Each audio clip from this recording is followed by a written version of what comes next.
hopefully I'm hearable. But welcome in. Welcome in, everyone. Today is pretty much just gonna be me sorting through and organizing a lot of my just bulk Yu-Gi-Oh cards that I have. It's be a fairly relaxed, laid-back stream. Could it be counted as just talking? Who knows? But hopefully this is relaxing for you. Now let's go ahead.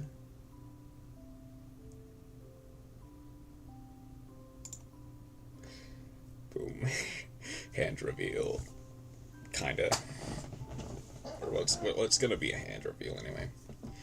But most part, is that the Swarfist? It is. Hello, Chroma. How are you? Unfortunately, the camera does kind of get in the way, but not too much. At least the way I have it set up. I could. I mean, this should be fine. I'm doing all right. Doing all right. Earlier, a live streamer that I watch, and I'm in their Discord as well, had a watch party for a couple of anime. So I now,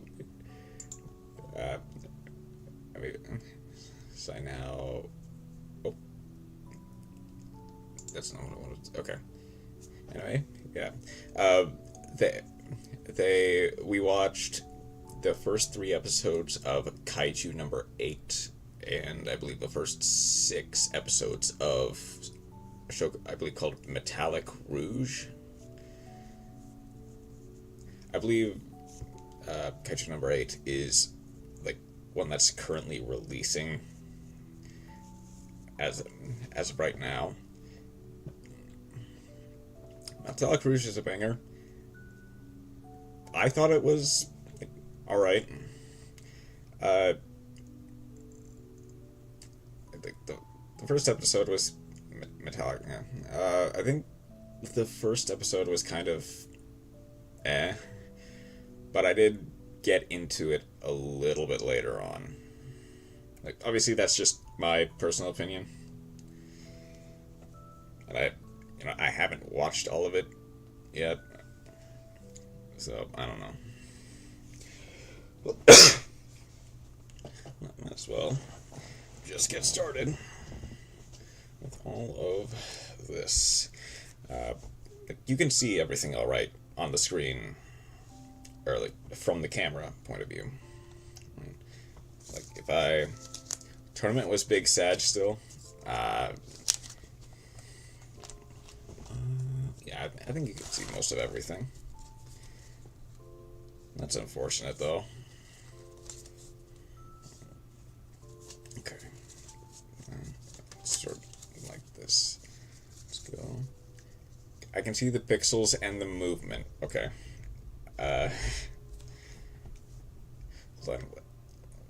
Let me see what it looks like from your end. That might.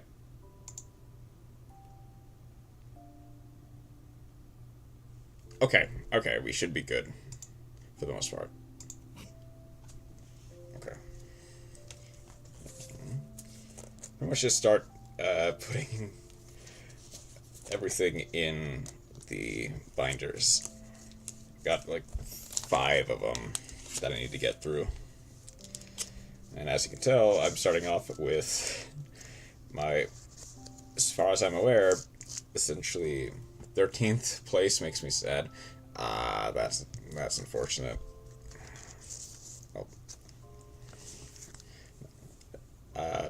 You said oh yeah, 13th. Gotcha. Said it was 24.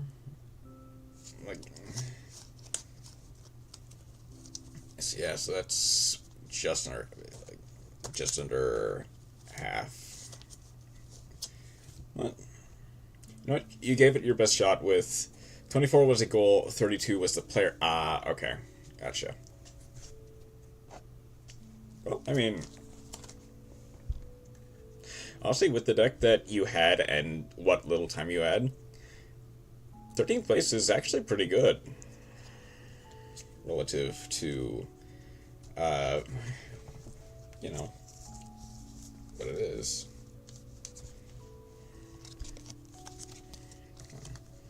And many things. Yep. Oh, yeah, I can exit that. I saw many war crimes.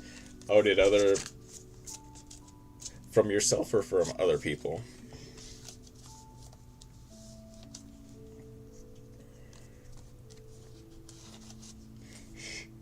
God. I still remember this. This is... I'm trying to get it so that you can see it a bit more properly. I think this is one of the first Yu-Gi-Oh! Monsters I've ever had, and it's still in relatively not great, but decent condition. It was from, I believe, the McDonald's. I committed most of them myself, I figured, yeah. That is from the McDonald's, like, Yu-Gi-Oh! Promos. None of those cards are good, but it was nice to collect them. And I'm trying to sort them in alphabetical order. Yeah. How did people react to your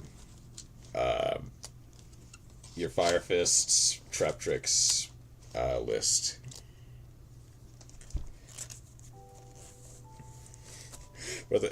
I imagined a bunch of them were probably pretty surprised because they don't really see too many people play stuff like that.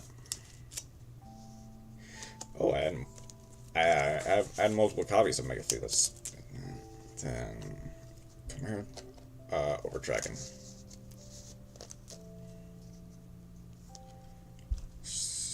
Crimson Skullbird. Should I forget? No, I don't think this was another one of the promo cards. Crimson Blader or Cyber Blader. Cyber Dark Dragon.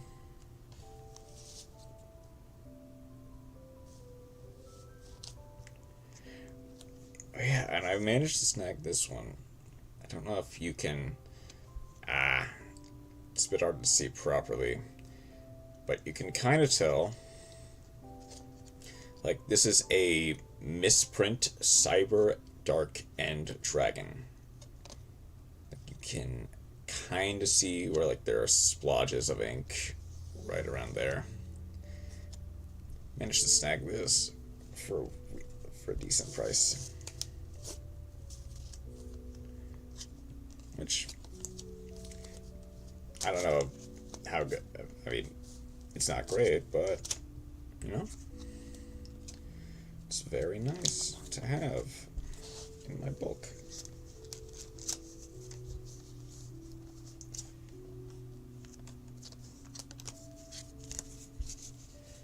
The deck worked better against some than others. Yeah, I can imagine. And most didn't expect it. I can imagine, no. Like, obviously, if you had more time with it, I imagine you probably could have done better. Like, to understand the ins and outs of how a deck like that can work. But yeah, I imagine most people just would not expect to see a Fire Fist. A Fire Fist Trap Tricks list. Couldn't really play around it. But as long as I don't skip pages, it should be good.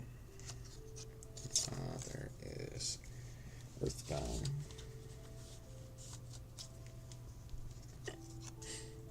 God. Egyptian God Slime. Opening turn be like normal ice hand. let it get destroyed, and next turn be like, I normal spirit of the Fire Fist to make Flame Veil Deity.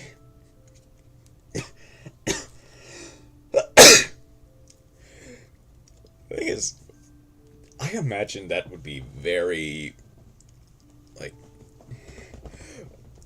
that would be very interesting, especially for opponents that it's one of the plays of all time. Yeah. Of course, no one would expect it, so, like, a lot of players just probably wouldn't play around for what is essentially what I imagine would be like a 3-2 card, a 2 or 3, maybe in 4 card, like, banish.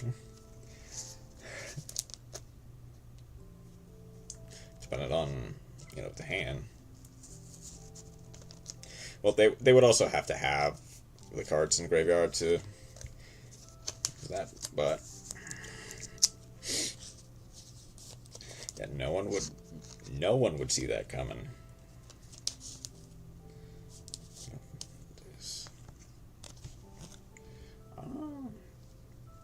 Really funny card. It did really well against rulers. I can imagine, because like it is, because obviously the rulers are not quick effects. If they were, they would be even more broken than they were. But it means that you can just kind of banish them for relatively little investment, and they don't really get anything out of it.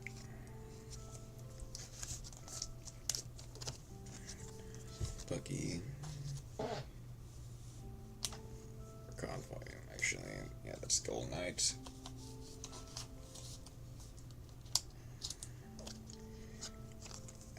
Fiend Skull Dragon.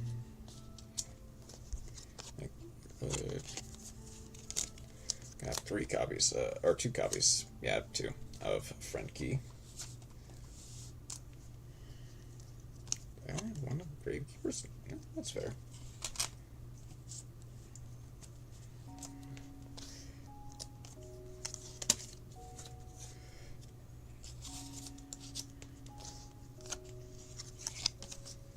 Of the Lady Rose Diamond.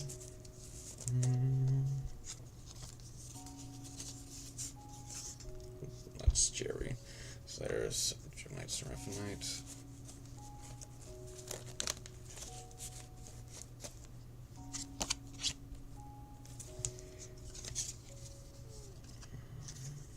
There's Jerry. I'm slowly moving the other way. I have to. That might be slightly better. Yeah. If I could keep it that way. God, is this another one of the something unexpected did happen? Not really.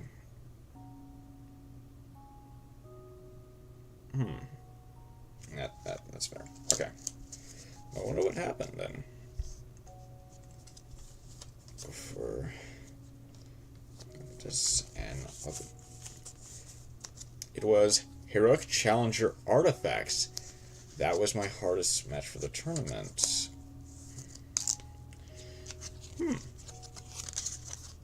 Okay, so the artifacts, I can probably imagine why that would be hard.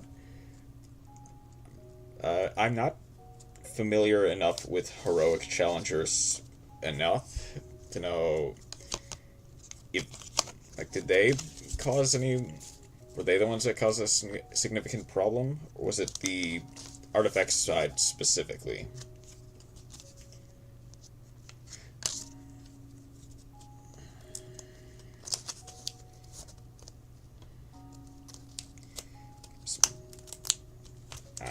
Come on.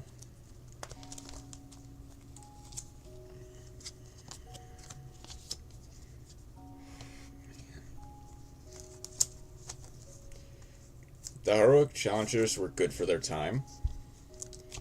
I mean, yeah, they were a, like, decent rank 4 engine.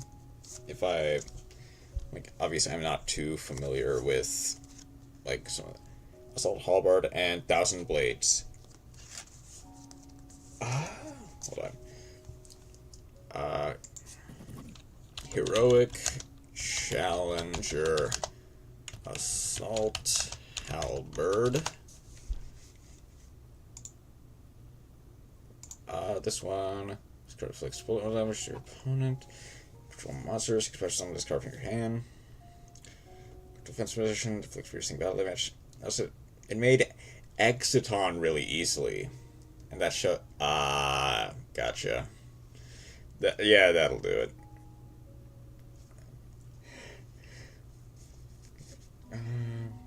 Out of here. Then it's 1,000 blades is the other one.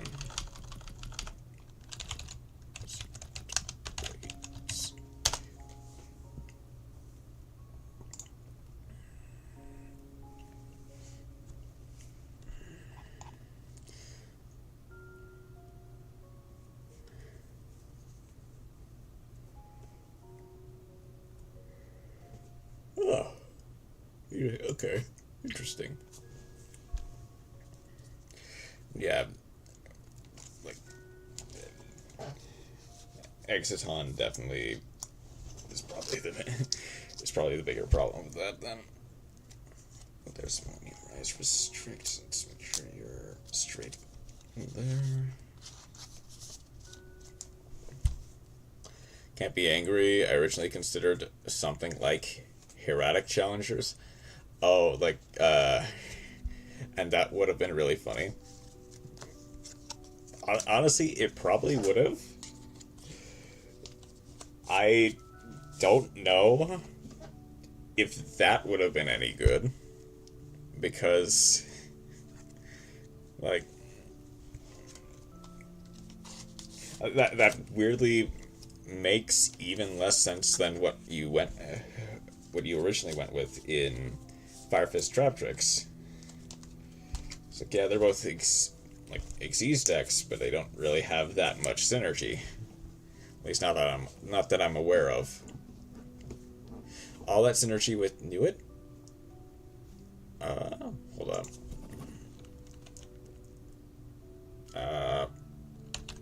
Optic. Nuit. And nothing else. What does this do? Oh, it's a level 4. Yeah, it's a level 4 monster. It's pleasure.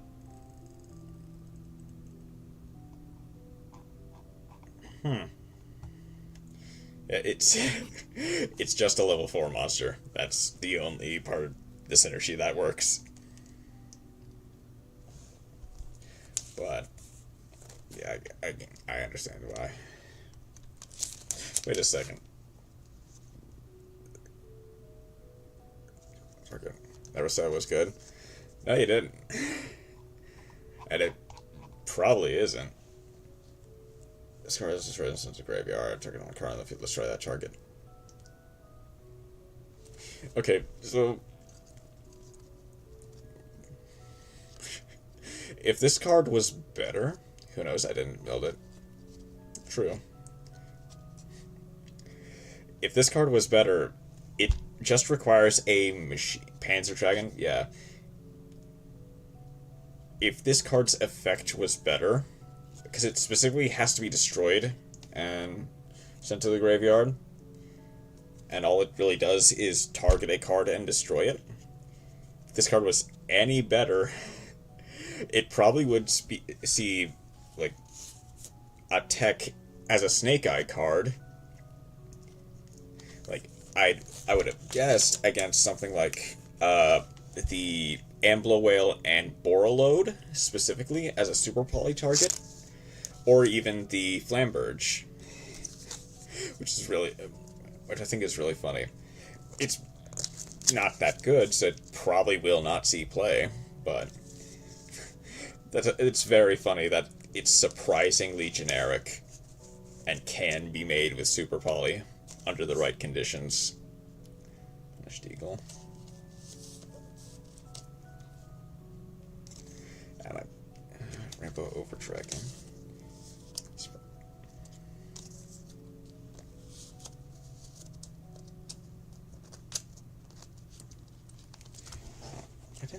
pages. No, I did not. Okay. Okay. There is double casted caster. So I will not tolerate any slander to my list. That's fair.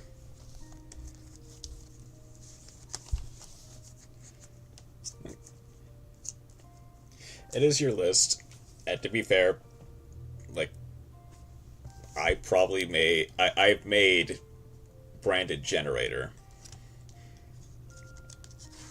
So I'm not one to judge other people for trying to combine archetypes in a way that can weirdly work. And of course, here's everyone's favorite floodgate that came back to 1.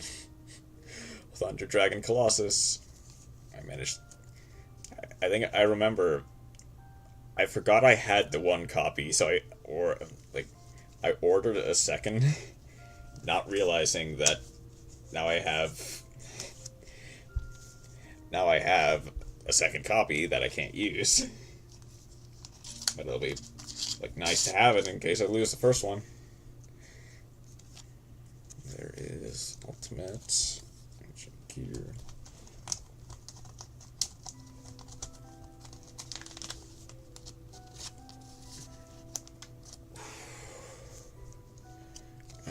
That's Resartic Flagship, yeah.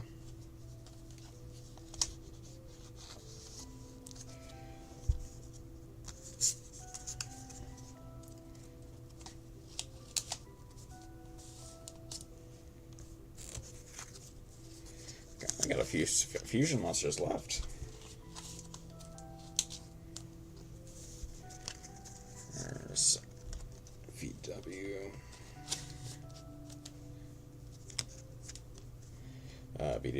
BWXYZ. Then, up the last one, Yangamaru.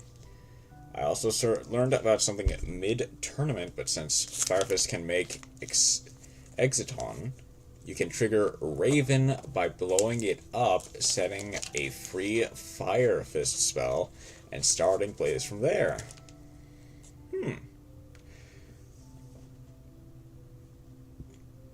Huh. That is interesting, actually. I mean, I would have to... really stupid, but it works. Yeah. I mean, you do have to blow up your own Exiton, which is unfortunate against certain matchups. Yeah. That is, like, a legitimate play that you can do. Conductor, this. Firefist Raven, if this card is sent from the field to the graveyard, fire formation spell directly from your deck. Can I be just... Oh wait, did I read that first message wrong? Since Firefist can make Exiton, you can trigger Raven by blowing it up, setting. Oh, okay.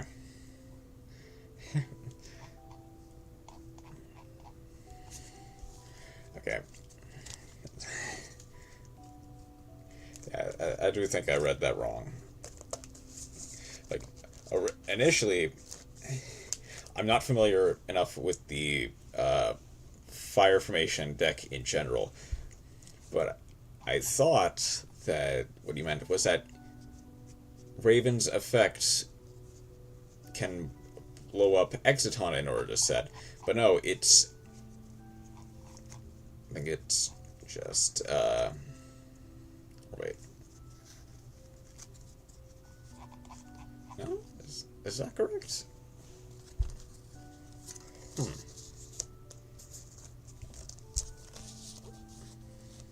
Wait. I don't actually know.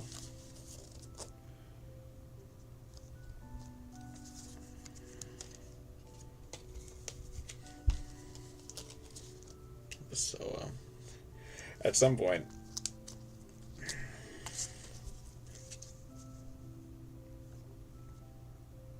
that's actually a good idea. If I get more UR dust, though, is the only time I'll really do it. But really dumb. But a place around something like MST got yeah, and yeah, and I think MST is like MST Twin Twisters wasn't out yet. It was something like Cosmic Cyclone. Was Cosmic Cyclone out, or is it still just MST? Well, I mean, MST is a quick play, so in that case, yeah, it's like the only thing that really, yeah, it's the only thing that really matters because it's just till the end of the turn, right? Or no, or is that only when Raven is up on the field? The effect that prevents destruction of fire formation spells.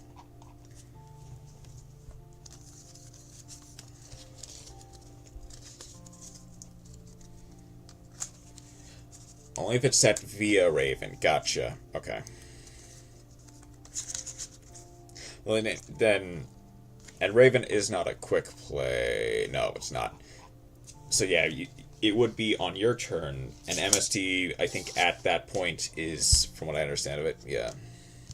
Gotcha.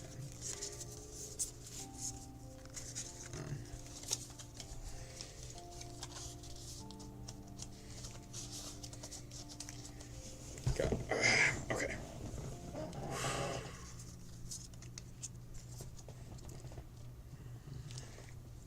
Gotcha. Yeah, I would think at that point MSC is pretty much the best source of like targeted spell trap removal, and it also plays around getting nuked by an enemy Eschaton. Yeah, Exciton is a quick play, isn't it? Um,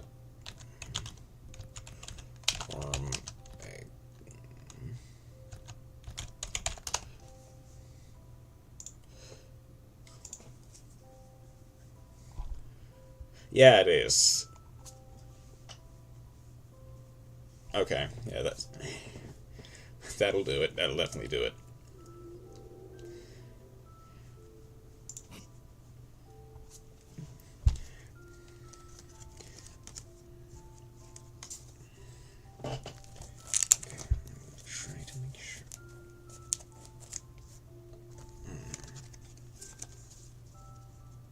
Well, so it has some really weird applications that it definitely shouldn't.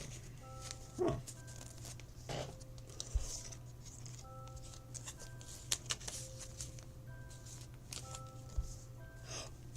Oh.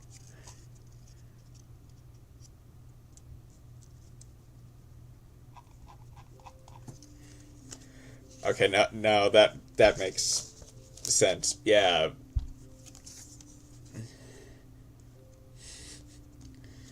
Like I've I get it now. Like how the Exciton into Raven works. I get it now. Okay.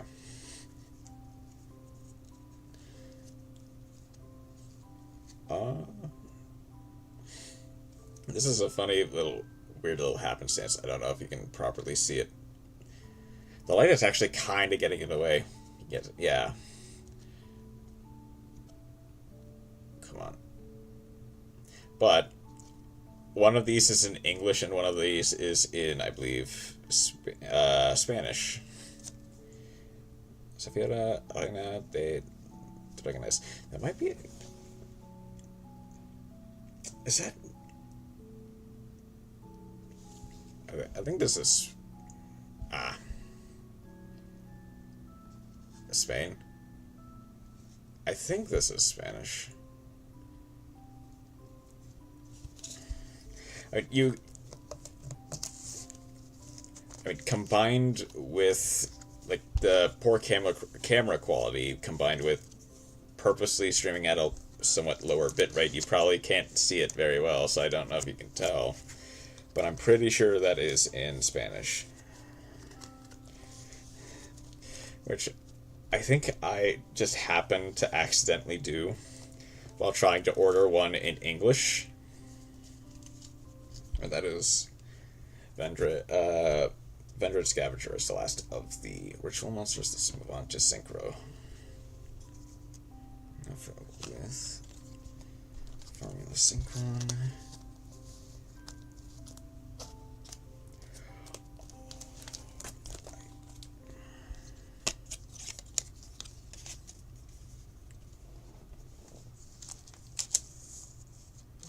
3 Cuban pitch.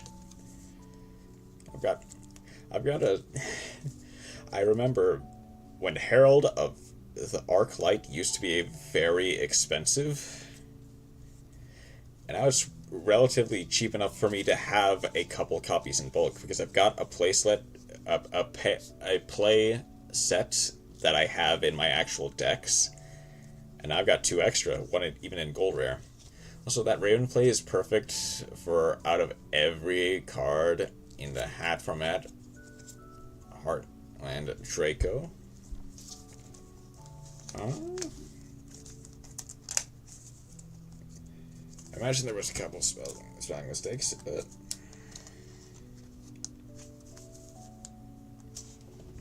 that is interesting.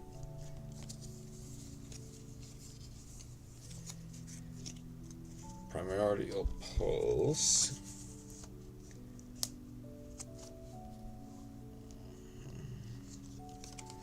Excel Synchron. There is the only good ally of justice, Cataster.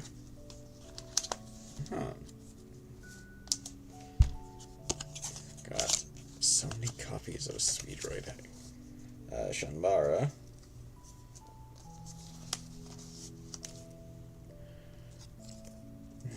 Infernoble Knight, Captain Oliver.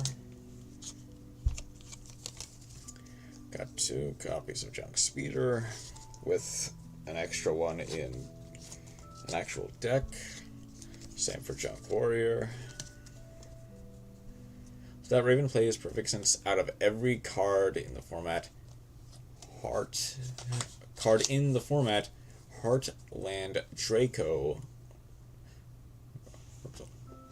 Draco becomes playable. Okay. Hold on. Yo.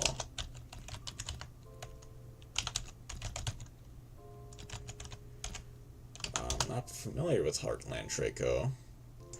Oh, that's a rank 4. Okay. Base up spell, you're going to target this card for attacks. Once returned to. Huh.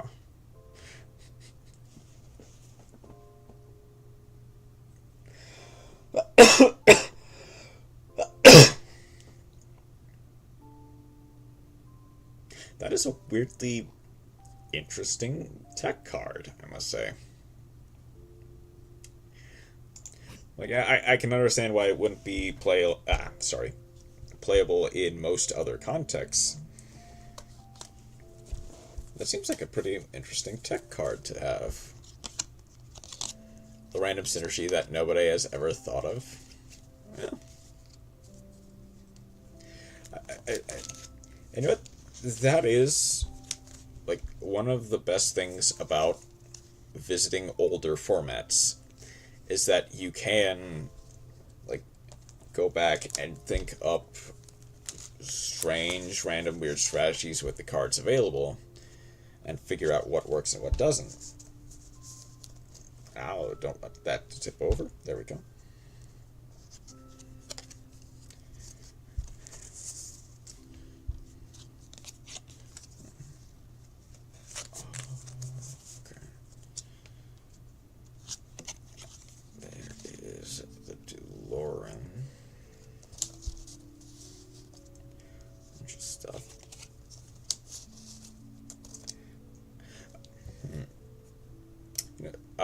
It's a popular Fire Fist tech option, even though it isn't used very much. I can see how that is fair for that to not be as popular as other texts. I imagine Fire Fist does not archetype lock you. At least I imagine, like, not the deck that the version of the deck that you're playing. It doesn't archetype lock you, if I remember correctly. I know, I think Tiger King, like Beast Warrior, locks you kind of, although only face-up cards on the field.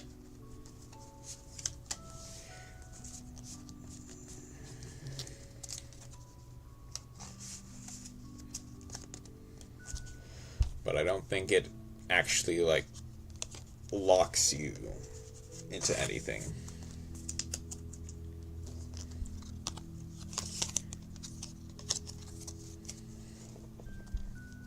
Also, yeah.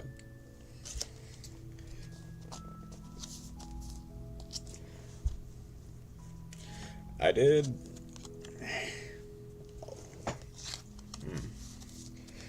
also kind of want to get someone else's opinion. How do you sort, like, synchro monsters in your bulk, if you sort them at all? Or because the argument goes, why Heartland Draco when Horror Arc and Diamond Direwolf? And yeah, that is, I guess, a fair point, because for the most part, Heartland Draco is kind of just a, like, free damage to some degree, and a way to wall your opponent until they can eventually draw, like, some kind of monster removal. Whereas those have a bit more utility in general.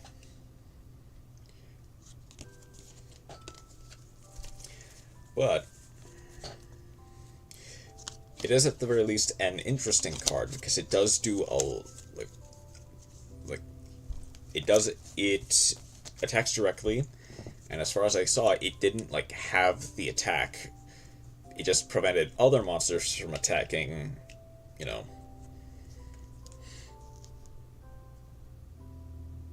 Hold on. Is there an equip spell in the... There wouldn't be. So I start my synchros in alphabetical order per level. Yes, that's what I'm doing. I'm sorting it, like, ascending in level. So, like, the level 2s first, then to level 4s, then, like, so on and so forth. But I'm sorting them in alphabetical order, in, like, level order. That's how I do it. And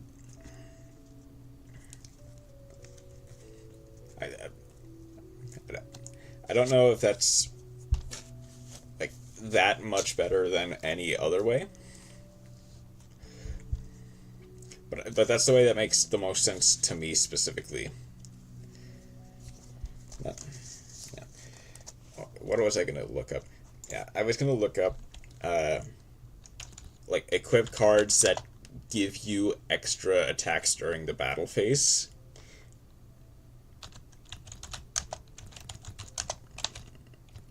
Give extra attacks. Like, I imagine there isn't. Greatest tech card in the deck is Carnagon, the Anti-Luminescent Knights. Oh, the one that redirects targeting effects, yeah.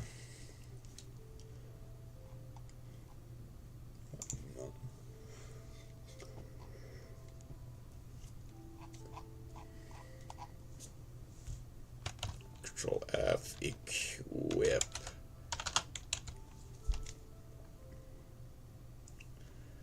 Oh. Oh, well... What is it? Air Cracking Storm. Because reasons.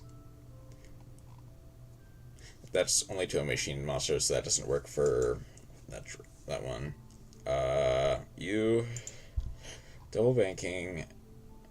Discard one card. Let's turn it if any. Oh, that's only if it destroys a monster by battle.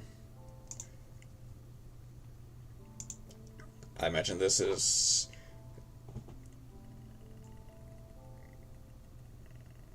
Just take an attack during each battle phase, then destroy this card. Okay. Although I imagine the Infernal Arms were not released by that point in the hat format. Any of it is...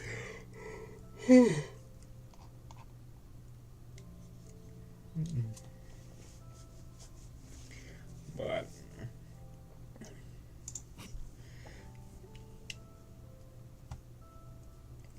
yeah, I guess if there was a Heartland Draco pairs well with Rhapsody in Berserk. Rhapsody in Berserk. Oh. Rhapsody in Berserk.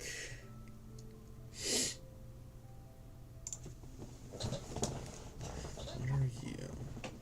Face up, exceeds monster you control. Equip this monster to that target. It gains 1200 attack.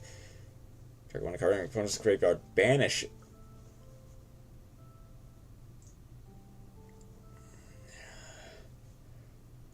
Hold up. You can use that twice per turn. Wait, hold up. Anti-luminescent.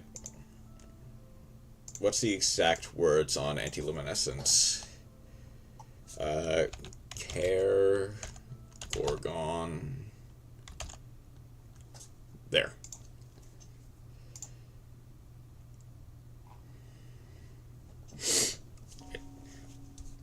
When a card is activated, it targets exactly one card on the field. Okay.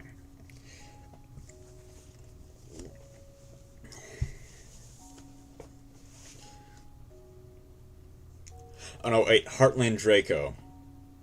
Oh, because of the 1200 attack. Gotcha. I completely read that. Never mind. I'll go back to sorting through my book. It is really funny. Yeah, it is.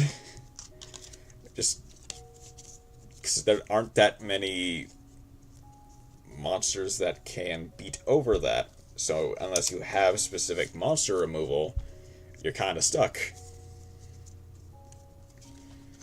And that 4-turn, well, not a 4-turn timer, you whittle your opponent's life points down even further. So it is really funny. Okay, I'm good.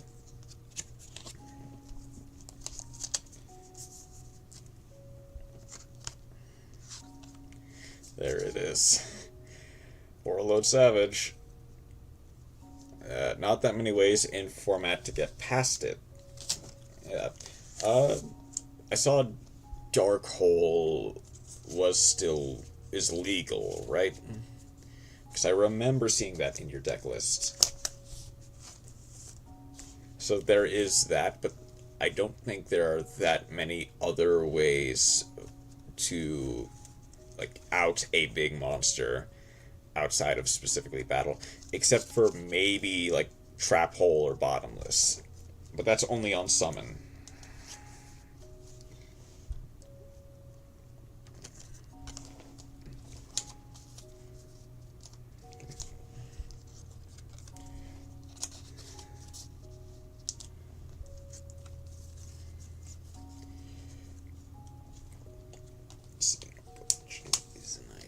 Outside of Compulse, Mirror Force, Dark Hole, Fiendish, and Deep, yeah, gotcha. Okay.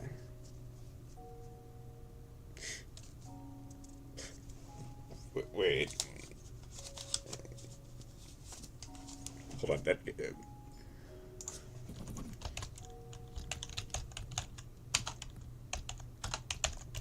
Prison. Is that a target? That doesn't target, does it? No, target the attacking monster, banish it. Okay.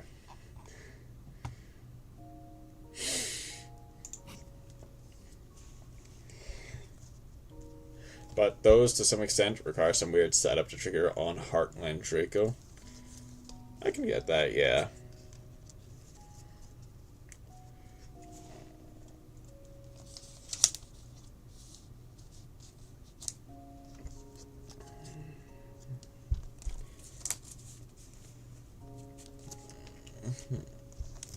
Oh, and plus, you can, for some of that stuff, you can kind of protect with Carnagorgon. Because because I think most of those, aside from specifically Darkhold and Mirror Force, yeah, Venus targets, and so does Compulse. Yep.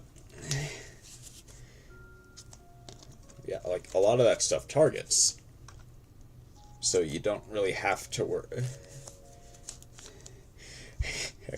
You can.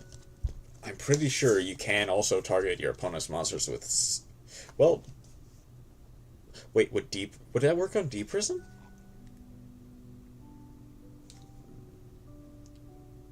Deep Prison says target the attacking monster.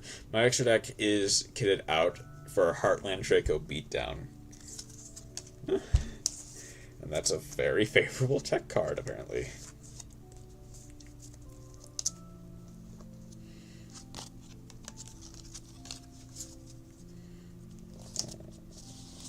So I do need to...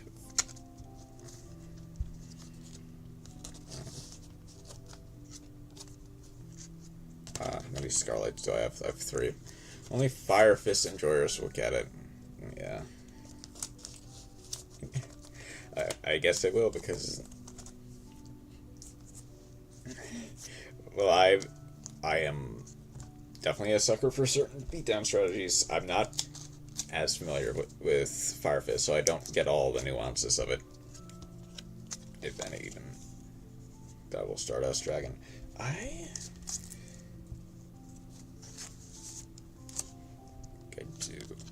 actually do think I have I think a 25th anniversary version of the Stardust, but but that's in my actual deck, like Synchron deck, as opposed to in my bulk. There's a Field Marshal, a whole bunch of stuff.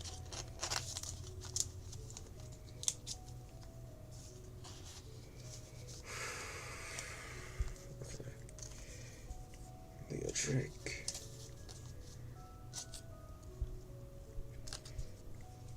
Wind, Whirlfort, Weird. There's Beosis. Man. Hot Red Dragon. There she is. Daigosto, Emerald, and Labavol Chain are both at 1 for the format. Yeah. That's unfortunate. Everything is fine. Yep. Surely it won't be. God. Do I...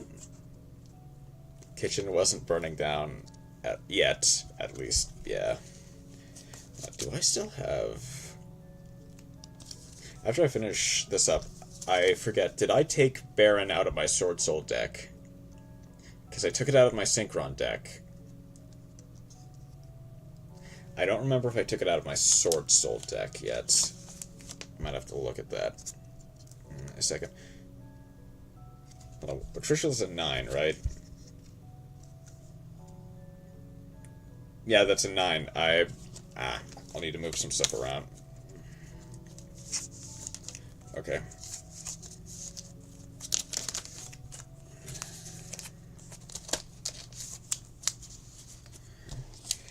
Oh wait. When did you get out of order?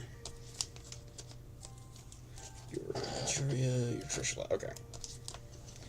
Wait, actually, yeah, hold on. Wow, when did this get out of order? Okay. Guess this is why we're sorting it. Guess it would go... Anything else out of order? Not really. Okay. So then this would go... Beelzus would be in front of Baron, I think. Or behind Baron, technically. Yeah. Bubble Chain, Abyss Dweller, Daigusto Emerald Trilogy are all fine. Surely they won't really be abused at all. Go, yeah, Hot Red. Naturia, then Trishula, then Stellar. And they were all playable by Fire Fist. Yeah. There you go, yeah.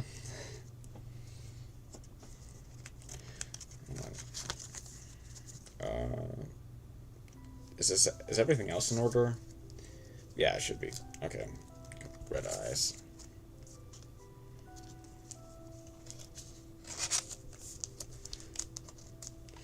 Level 4 for the win. Yeah, a lot of decks. Like, any deck that had some kind of rank, like, level 4 engine could just make a whole bunch of broken rank 4 monsters.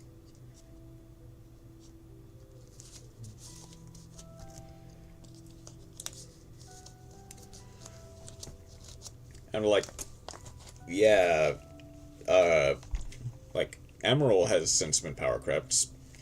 Abyss Dweller somewhat power crept, although tier format definitely brought that into question. Like, Lavalval Chain, I'm pretty sure is in no way coming off the ban list anytime soon.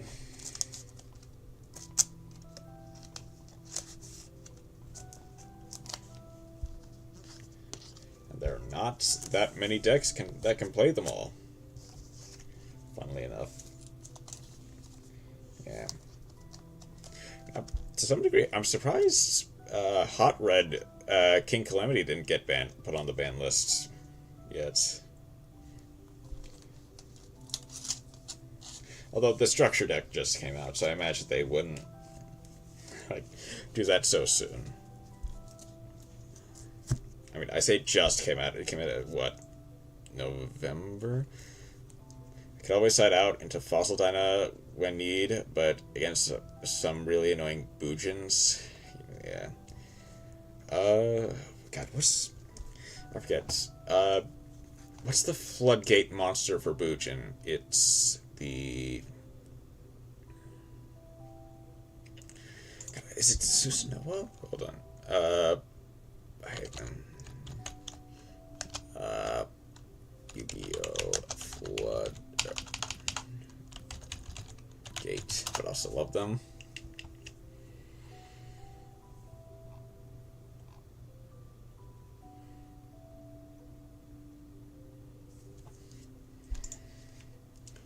Hold on.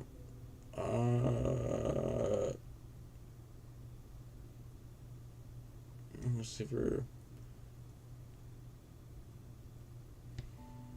Is it Susanoo? Well, I should actually look up Susanoo's effect in that case. Hold on. Oh, whoa.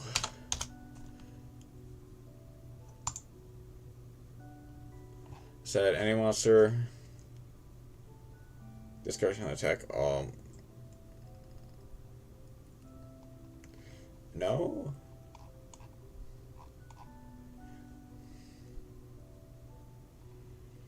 Let's see the hero. Kagatsuchi. Let's see. Where is it?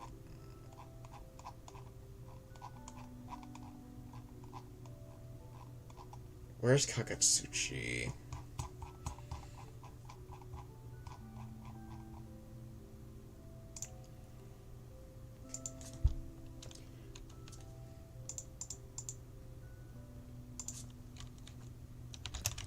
Kagatsuchi.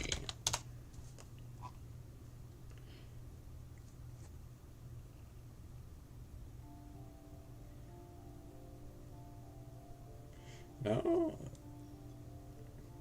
I mean, that is a very powerful effect. Like, the only thing keeping it from being, like, any type of meta playable is the fact that it's, like, 2 level 4 Beast Warrior monsters. Which, even that could be made with, like, Lunalights. Like, and I know Tier plays Lunalight engines to some degree.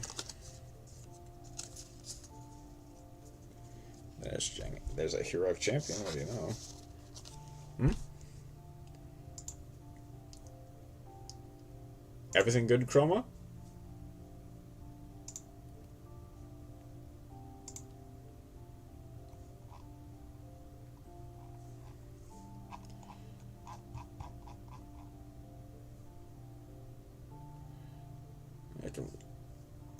I can look for, like, the floodgate effect later.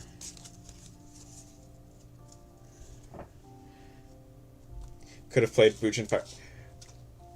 Oh.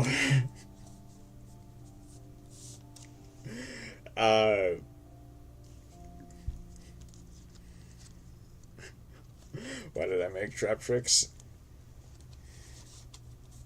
Okay, again, to be fair, like, a lot of what you did was last minute, so you were probably very panicked and just happened to overlook, like, the Bujin stuff in in Fire Fist.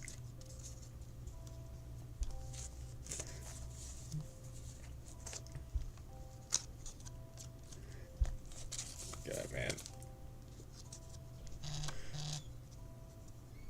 Although, would you want to mill? I mean, I guess it probably doesn't hurt to mill, like, even some of the fire formations. All that Beast Warrior synergy I could have gone for. Yeah.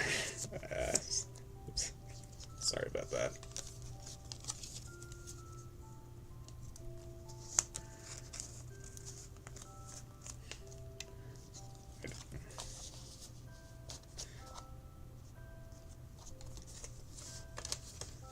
Well, not really anything you can do about it now. But hey, now you've got an idea for the next hat tournament you might go to. Yeah, guess you know what you're making for next time.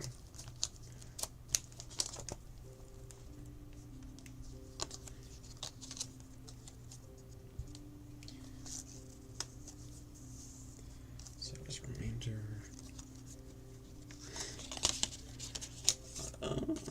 Totem bird. Granosaurus. Hey, what do you know? I'll invest in Karakuri Beatdown. Yeah. Oh, hey, what do you know?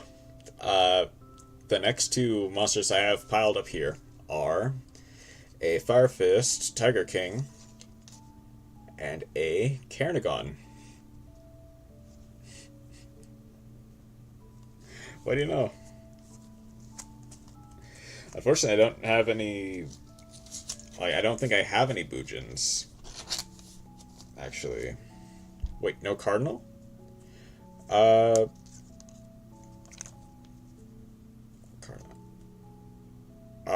Do I have a Cardinal?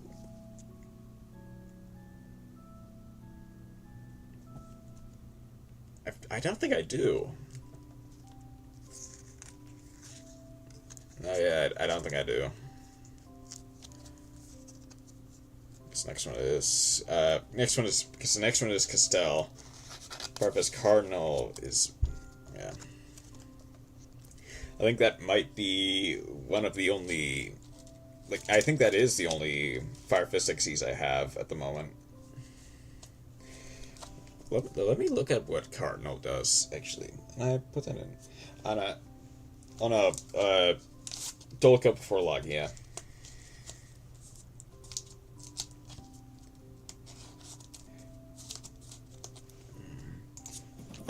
Fire Fist Cardinal. That's not XE is. Only makes the Bujin Fire Fist deck shine. Tap 2 materials target 2 fire formation spells in your graveyard or face-up field. 2 cards in your opponent graveyard, shuffle them into the deck. Or face-up field.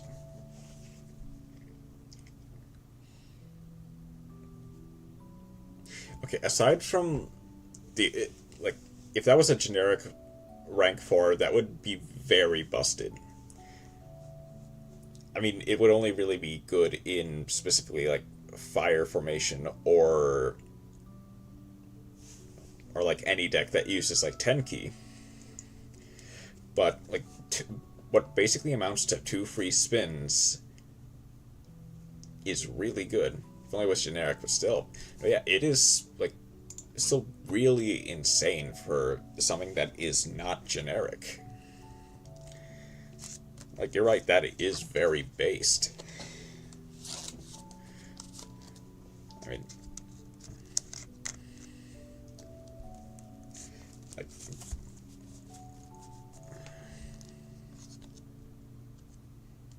if only I could pair it with the greatest deck of all time, Tri-Brigade.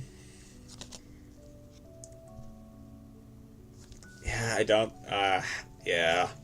But that didn't exist yet in hat format. Well, yeah, in hat format. Could you do it in, like, Fire Formation Tri-Brigade? How would that work?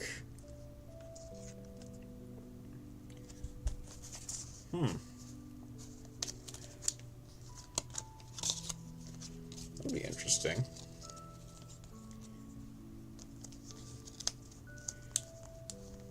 Beast Warrior and the Tenki, right? Yeah.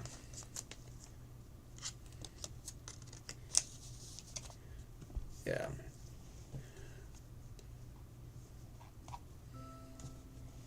I think.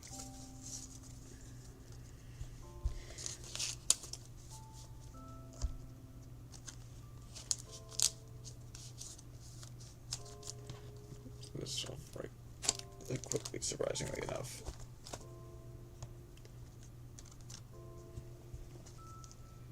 For Burning Visor. God.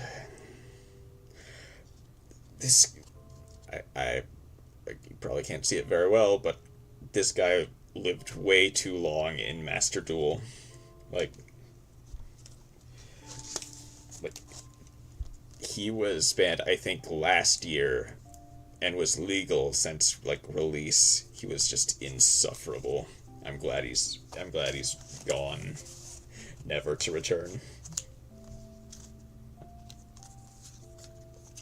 Most random good stuff trap card in Yu-Gi-Oh! Debunk. When a monster effect is activated in the hand or graveyard, negate the activation, and if you do banish it. God, that's no. That works. That randomly works against stuff like specifically like Ash Blossom.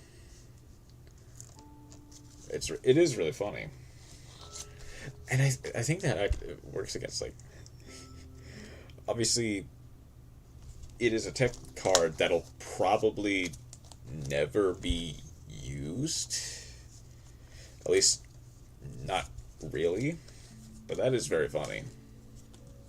Yeah, because that does stop a lot. I think it even stops like Poplar and stuff. It works against Tenny. Yeah, it does work against Tenny. No, that works because they have to activate in the graveyard. I don't think it, like, they're banished anyway, but they do activate. And yeah, you're right. Like, I think a lot of the cards that like have to activate in the hand and like be revealed in the hand to activate, like, need that type of, like, can be hit with debunk. probably never be used, but it would be but it's very funny. I'll say, how many copies?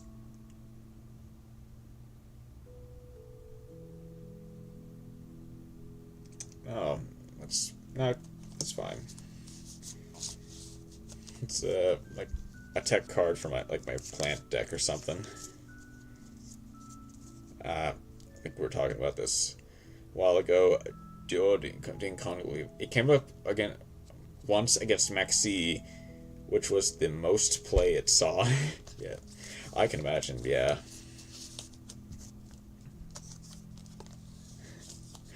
And, you know, the thing is, what is weirdly funny about that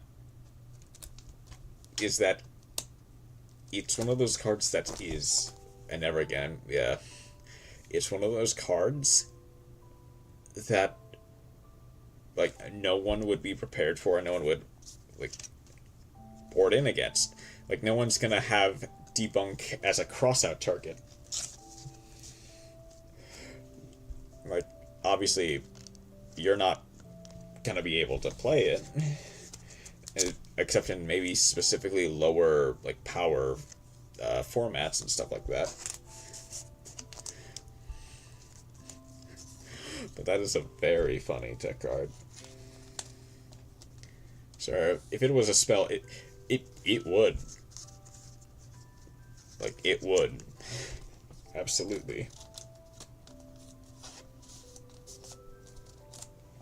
Like, the only deck that could conceivably play it is Labyrinth. And by the time, like, you would... Is Debunk a counter trap or a normal trap? Hold on.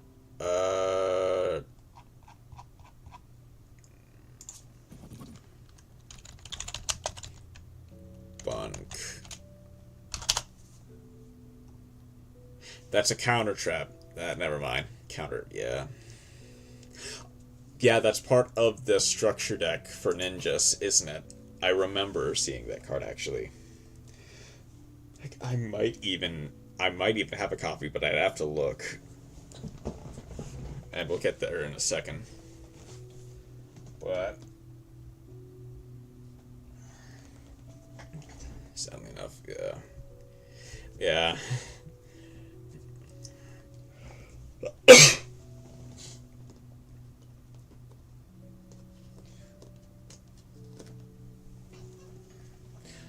I'm gonna move a bunch of cards over here.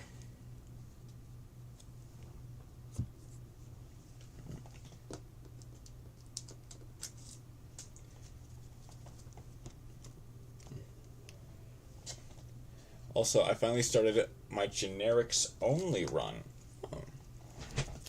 Had to do a lot of planning. Oh, for Unicorn Overload, right? I believe you mentioned that before. Yep, okay. We're getting into pendulums.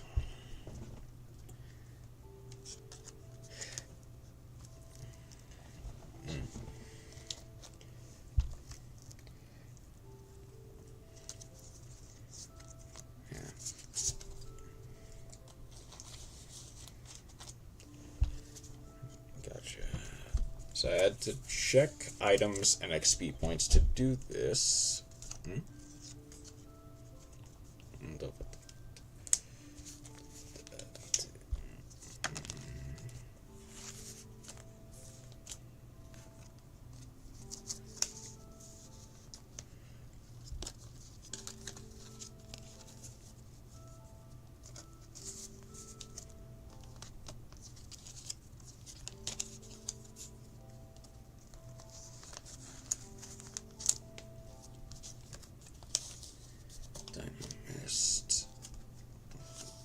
Started.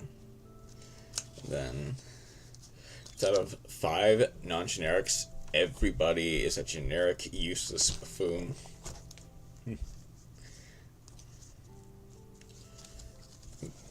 I guess, how's it going so far then? And one of those is main character. I would figure, yeah.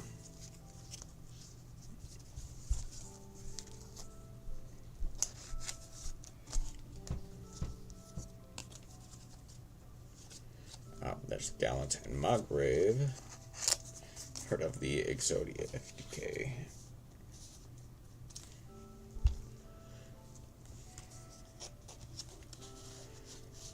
It's doing something alright.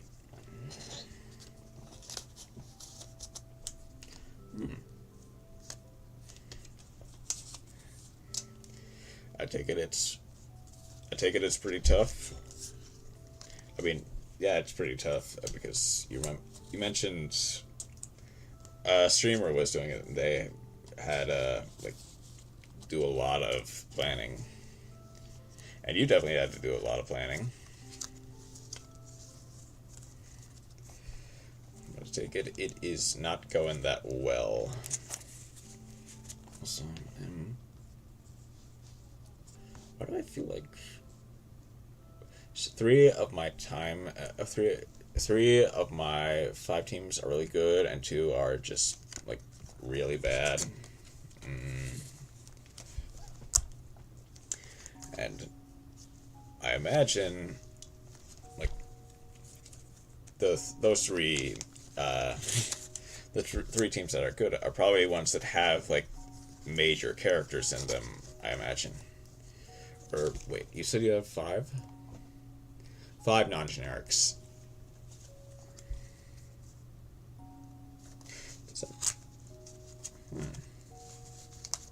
Interesting.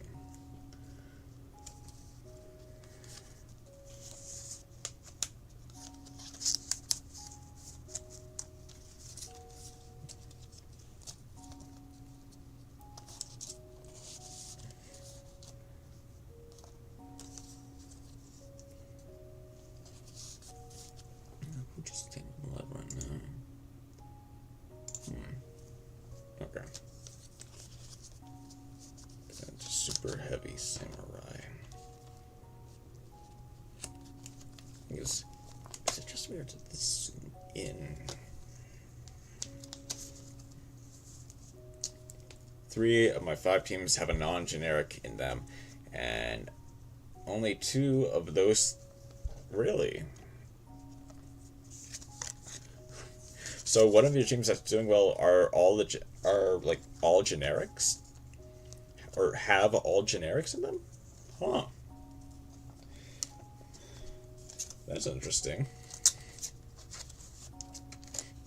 Then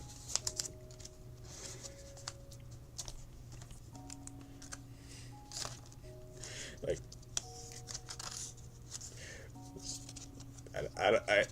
I don't even know how that, yeah, how would that happen? Because like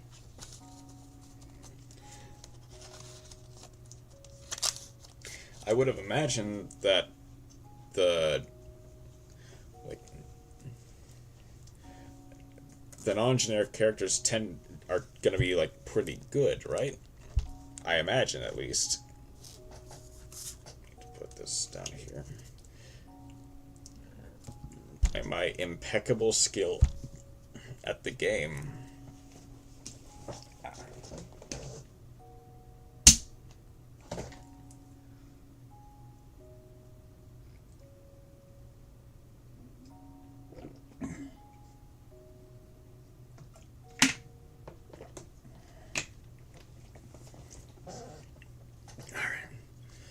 Man, I'm barely even oh yeah, I'm not even halfway done. I'm gonna get as much of this out as possible. Non-generic units are better than the generics, but I guess luck just really helped me out. So with that one team specifically, yeah. Another band card. Oh no. Here we go. Yeah. That's weird to think. That one random team of all generics is doing surprisingly well. especially compared to one that actually has a named character.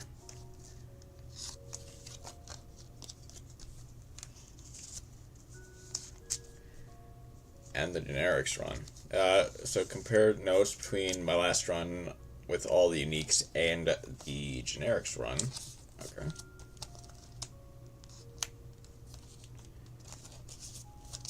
Let's find what interesting.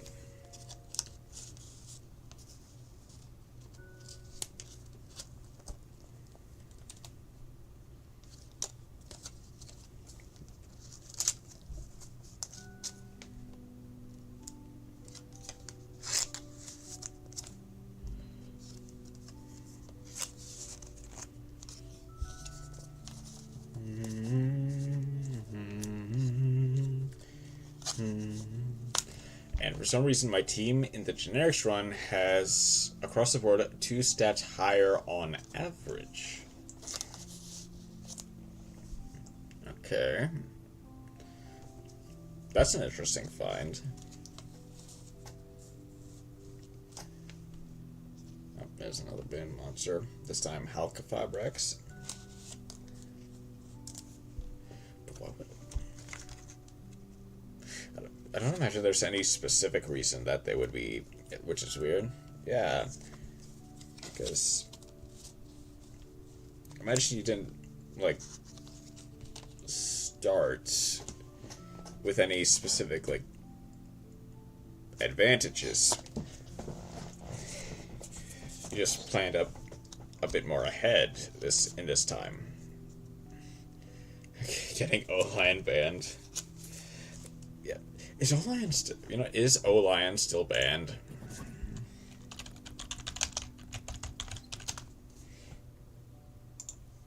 I doubt it would be. He was fine.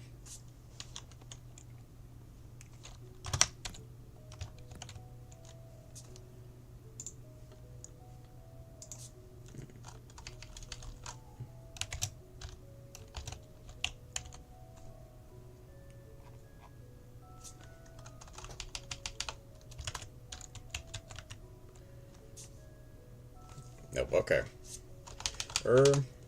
Mecha...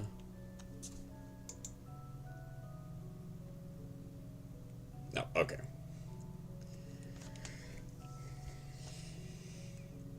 Oh, wait. Hornet Drones is limited in TCG. That's interesting.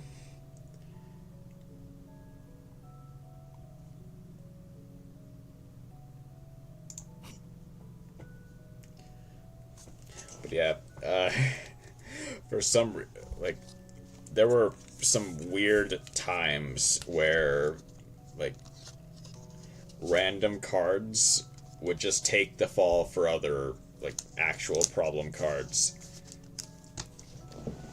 Like, I think Assault Core took the fall for Firewall Dragon when that was supposed to be banned, because it was part of, like, an actual FTK. Yeah, because FTK Shikusu shenanigans, yeah.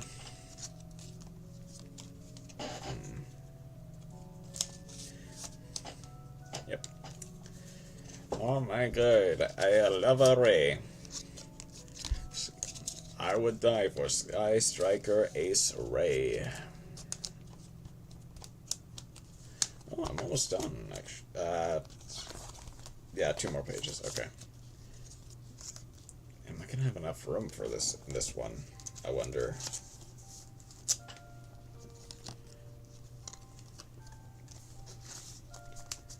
I would shoot Ray if I could, because Rose is cooler.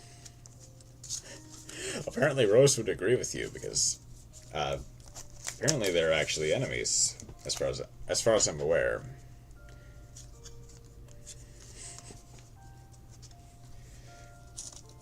Also, is...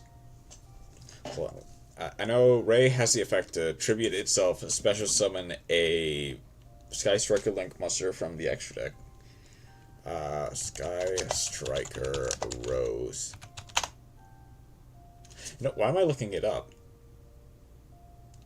I think I have a Rose. Hold on.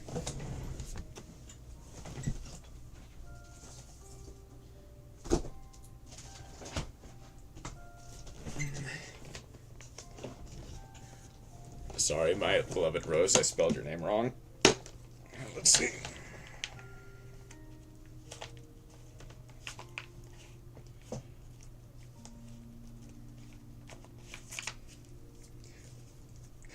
Oh wow, I have...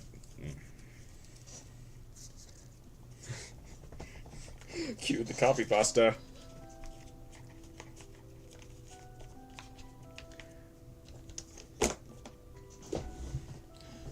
Yeah. What does... yeah. Should be this card, special summon a monster from your extra deck to your extra monster zone. Well, it's graveyard. Face up, a Sky Striker, Link monster, controls destroyed by battle, leaves the field because it imposes card effects, special summon this card. Then Rose is Sky Striker, Ace monster is normal, special summon, except Sky Striker, Ace, Rose. You can special summon this card from your hand if an opponent's monster in the extra monster zone is destroyed by battle. Rose isn't bad, but people just simp for Ray.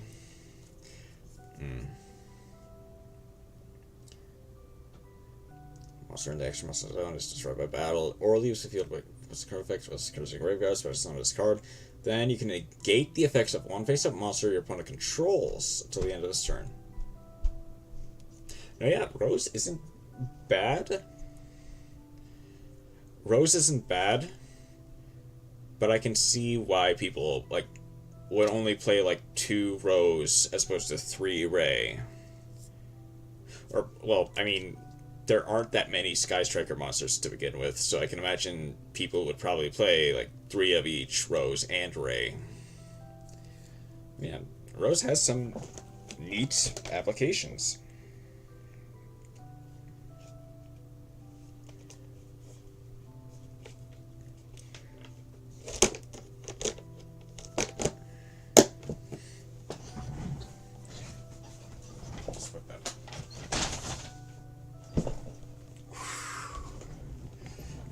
Put that back.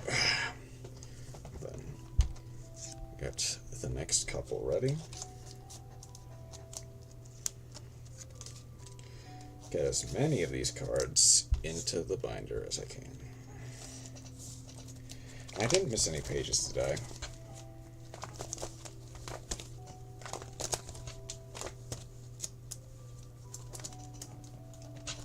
No, it doesn't look like it did. Okay.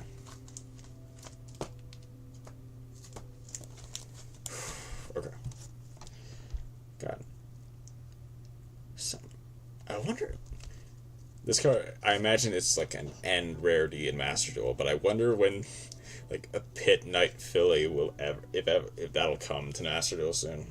I forget what it even does. Special summon to a Link monster, points to, you can target a monster, you can draw with 15 natural less attack. This turn, it can make a second attack during each battle phase.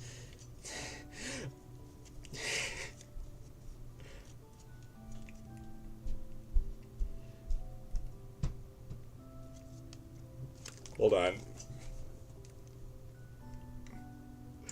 I don't know if I can... I don't know if I can do that live. I can put some cards in my extra... thing. While I wait. Oh. Okay, am I on... I'm on Twitch right now, okay.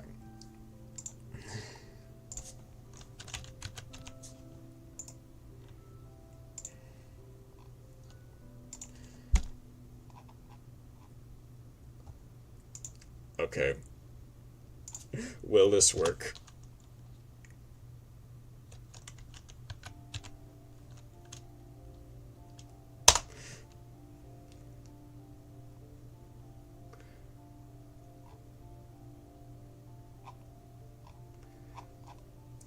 Okay, I did just activate it, so it might not be ready yet. There's one. Oh, did I just put it on YouTube? Oh, I didn't... I wasn't on Twitch. Okay. Rose.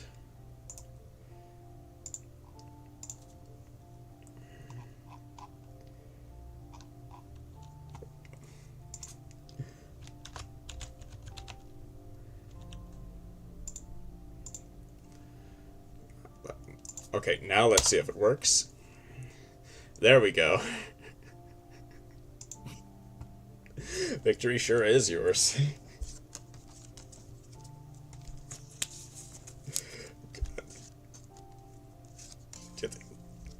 I imagine he doesn't, but do you think Joshua Schmidt has, like, a Ray command? Like, the same one I do? At least someone, or do you think people just have the copy pasta on standby?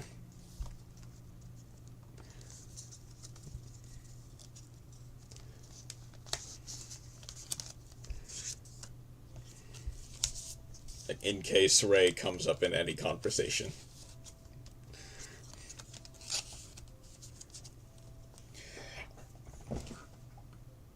I didn't realize it. I think people just have the copy pasta on standby. Yeah, I probably. But I didn't realize that I missed a space. So it was too late.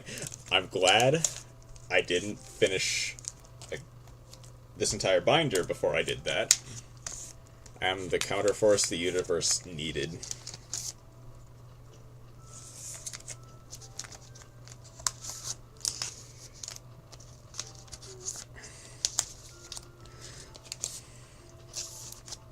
Yeah, perfectly balanced, as all things should be.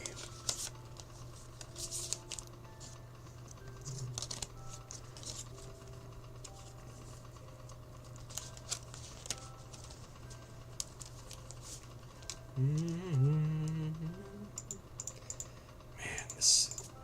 I love this music so much. I'm getting pretty deep into it. I've only got a couple of pages left. Average Ray enjoyer versus average Rose enjoyer. Yeah, true. Weirdly true. Alternate decode talker. That's an LT. Not LT, Ultra. Download Wrestler.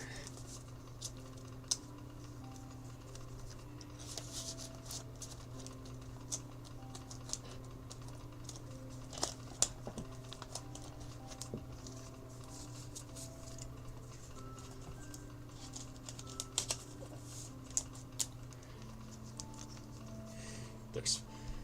Wait.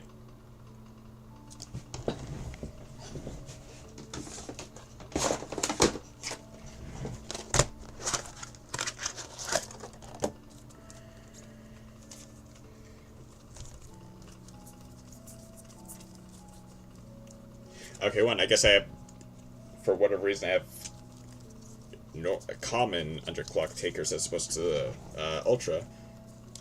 But yeah, I have a higher rarity of full go. Why aren't I using that?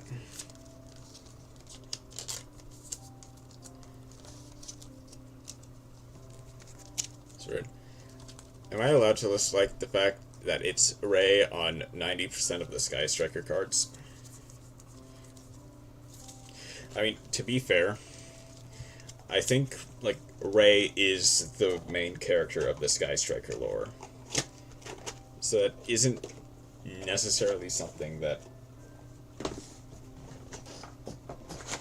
I mean, I guess you are allowed to dislike it. Even Konami likes Ray more.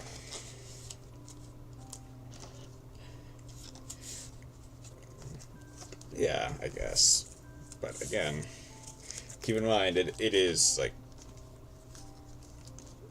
the story of Ray in like the Sky Striker post-apocalypse world. I'll make the Rose archetype.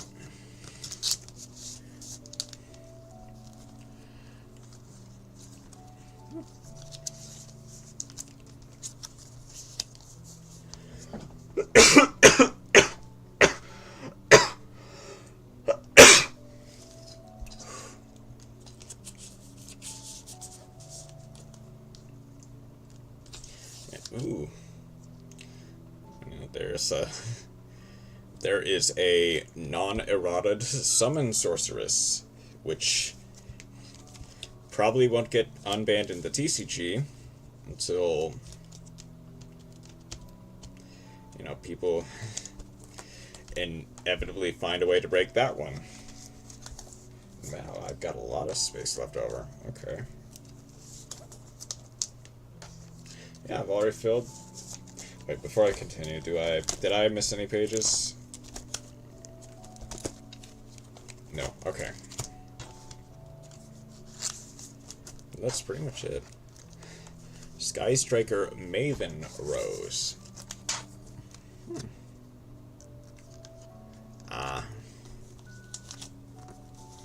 Sunny. But speaking of Firewall that we mentioned earlier, I have it in the 25th anniversary edition. Make it become a reality, yeah. Make your dreams a reality. Firewall, yep. Eroded and the 25th anniversary version. And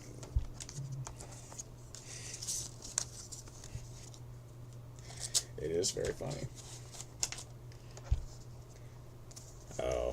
Like, undeserved the Firewall, the A Assault Corps ban was, as opposed to Firewall. But, no. That is not a simp, please trust me.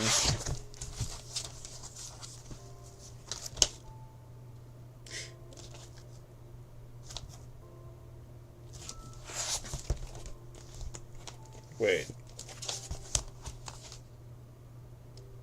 Did I accidentally put this in upside down and backwards?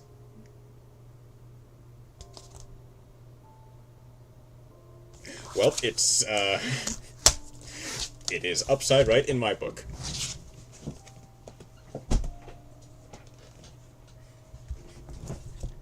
No. Don't laugh.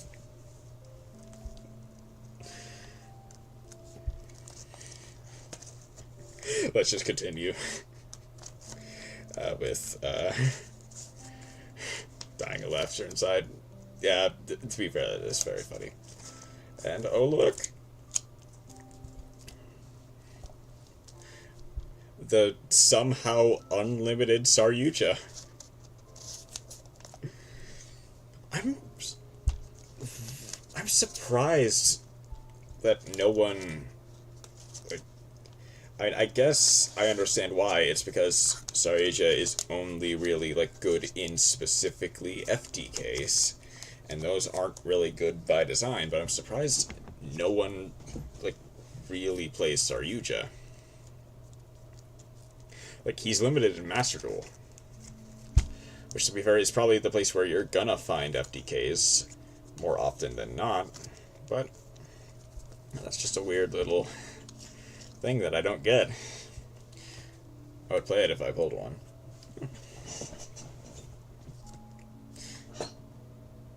It is a dragon, Link 4. Okay. Right. Now moving on to other random cards I have in my book, including the Earthbound Immortals.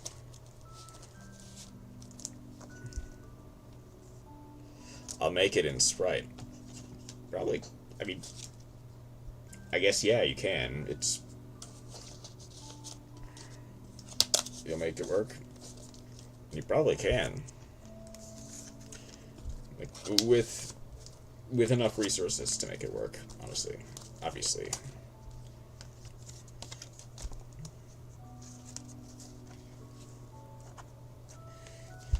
Like, I've managed to...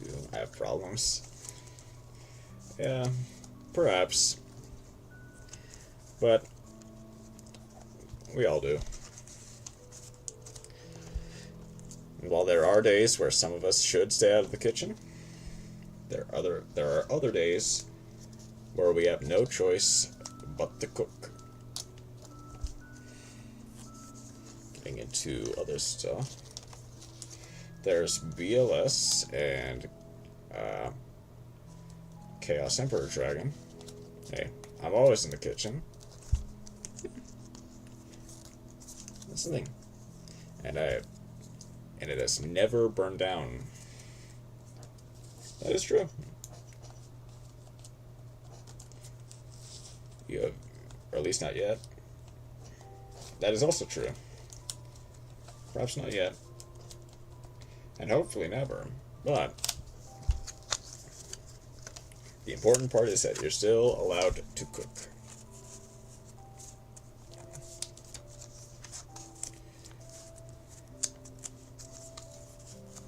That surprisingly worked out like pretty well. And this one is upside right this time. I'm not making that mistake again. So I might have burned the food though. Sometimes, yeah. But that's how you learn not to.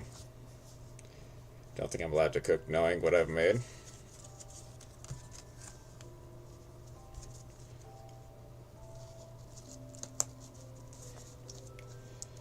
Perhaps. You know.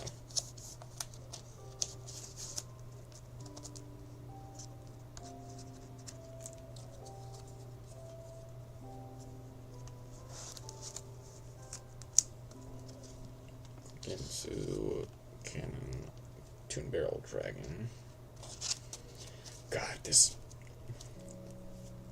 God, I think this card is still very expensive for some reason, and I don't really know why. Toon Blackluster Soldier.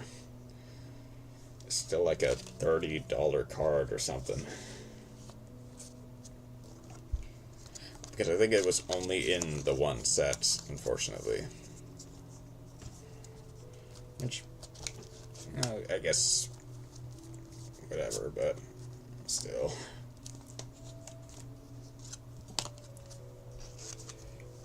Yeah. Expensive because BLS and really limited in print. Yeah. I guess that is just the only reason why it would be. The only legitimate reason why it would be, at least.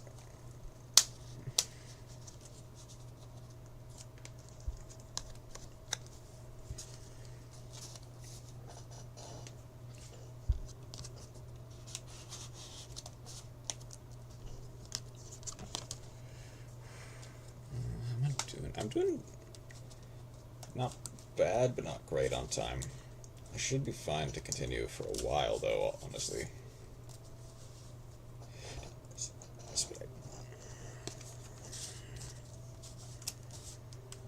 Well, it is. It's nice to talk.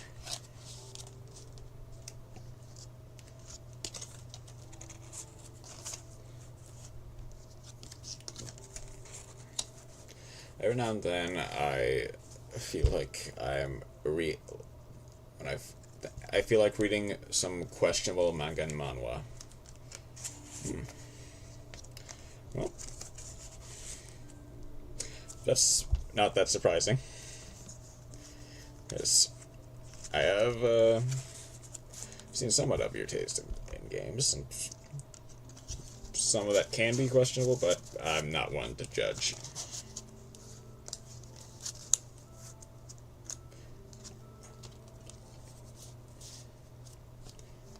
But then I realized I have been doing that for a while.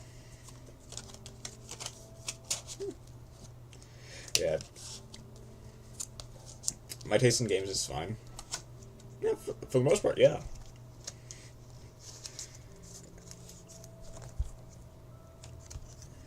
Like, I think it's just like there is that one game that I can't show on stream. That is where it can get kind of questionable. And again, I'm not one to judge.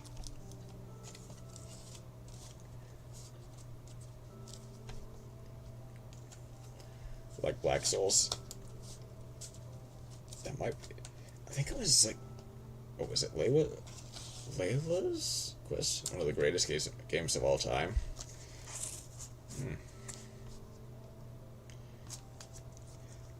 I don't think that was the one that I couldn't show on... Lona, that was it. That's the one that I can't show on stream.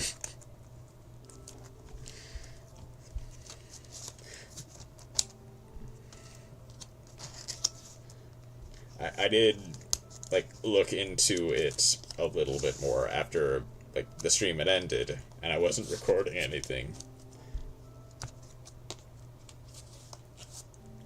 It's a really good game, just not stream friendly. Yeah, I can imagine. Okay, that is the last of a whole bunch of these cards. Now I'm just going to move on to some of the rest of my bulk.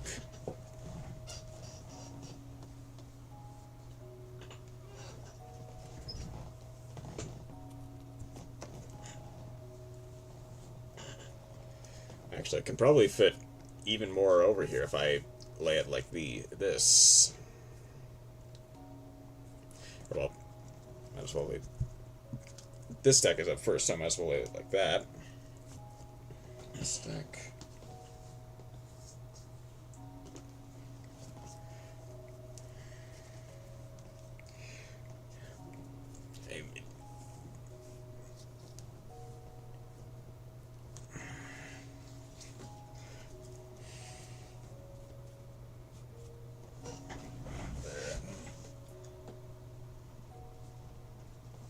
I can't reach it.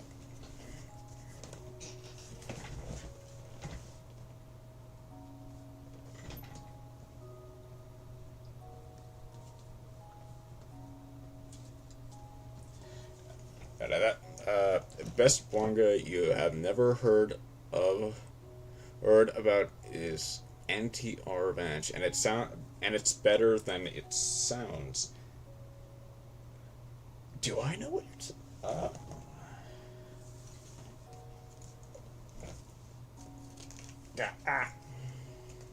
I'm good. Weirdly enough, if it is what I think it is, I might have an idea on what you're talking about. Just...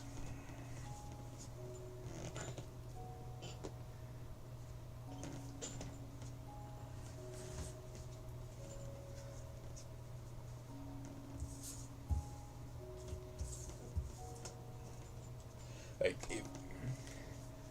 it's weirdly really good. If I'm correct, sorry, that might be a bit far away. If I'm correct, is that the one where a guy gets, like, isekai'd into the world of an NTR, like, story? Or no. I think that's titled differently. I don't think that's it.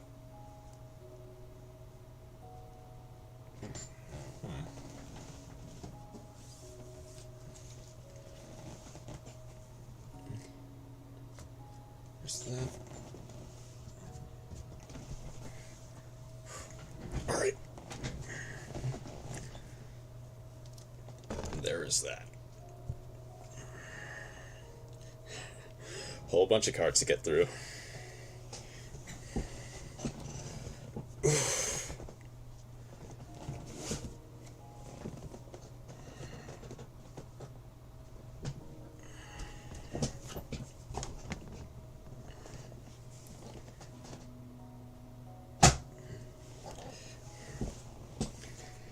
God, I need to sit up. I've been slouching too much.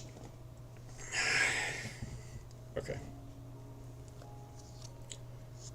Let's go ahead and get started with the normal spells from my collection.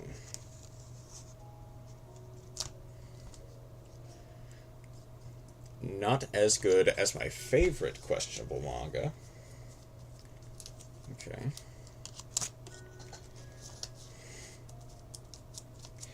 I don't know if I can... I'm definitely not showing that any of the questionable manga on stream, but may I ask at least what it is?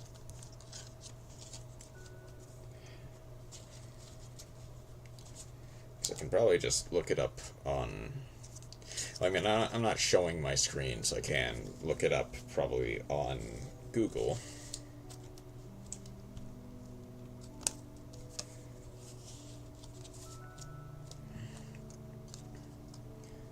Blistering Winds.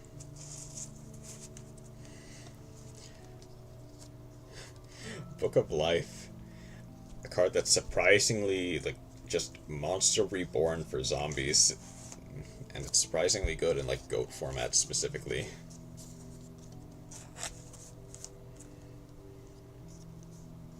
There is Burst Stream of Destruction.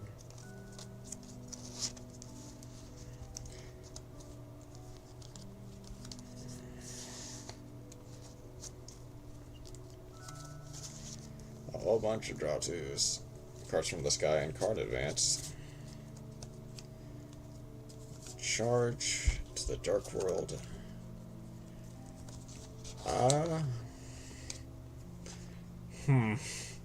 Okay, hold on.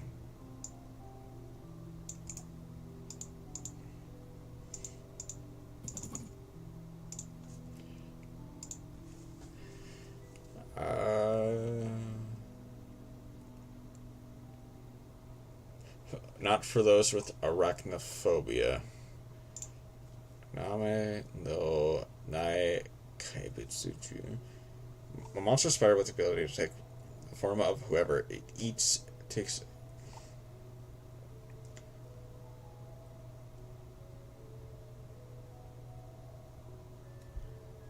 And he begins to wonder what the string of.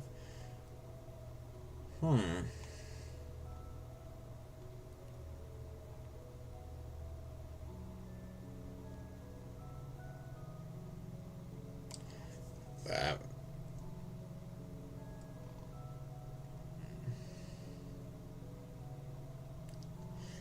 It doesn't seem like it definitely doesn't seem like people don't like it, but I can definitely see how the like arachnophobia and gore and stuff will turn some people off.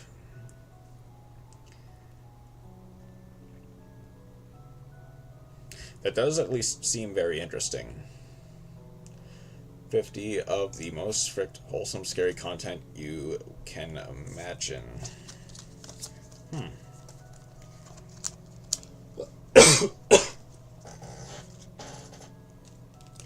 Just don't look at chapter 13. I mean, chances are I'm... and we are fine.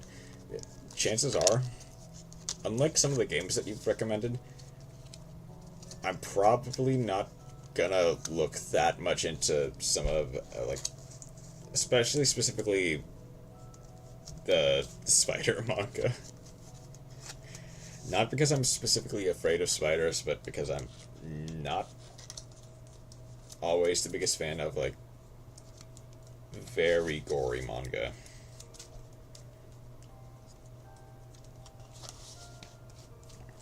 And anime, but...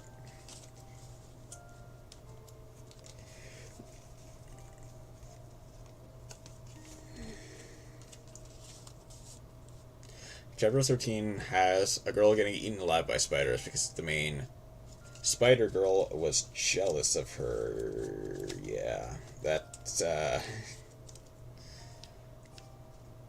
doesn't quite seem for me. Yeah, I didn't skip anything. Okay. That does seem incredibly messed up.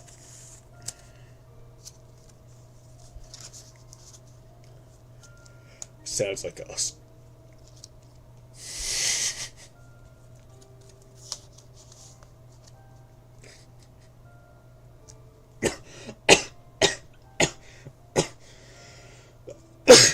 But what do I know?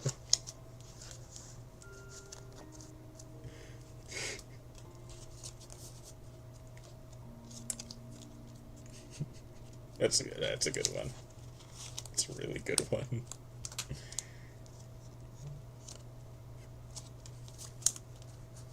Oh. Actually, 3 of these, okay.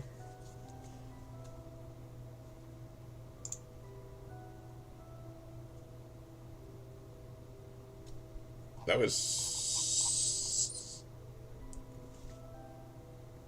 I doubt you saw it. No, you definitely didn't see that. But Maybe that was just a trick of the light, who knows. But I swear I saw my other monitor glitch for a second there. It's fine. It should be fine. Because I think it went immediately back to normal.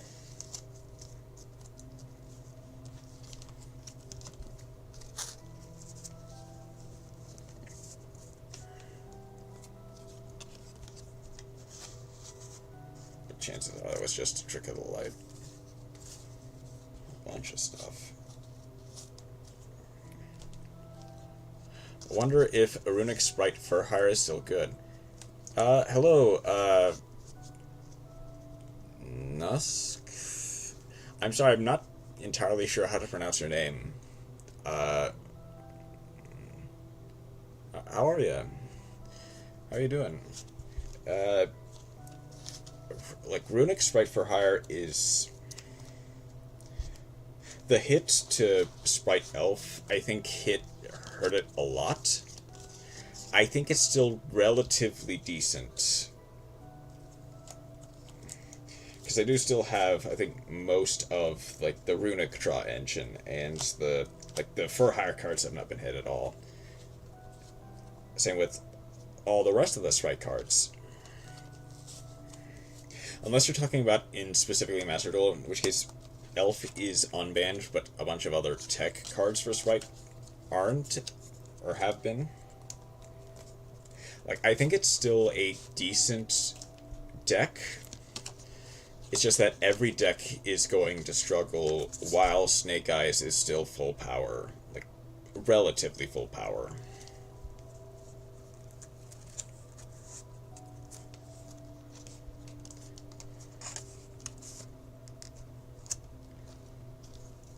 But, you know, that's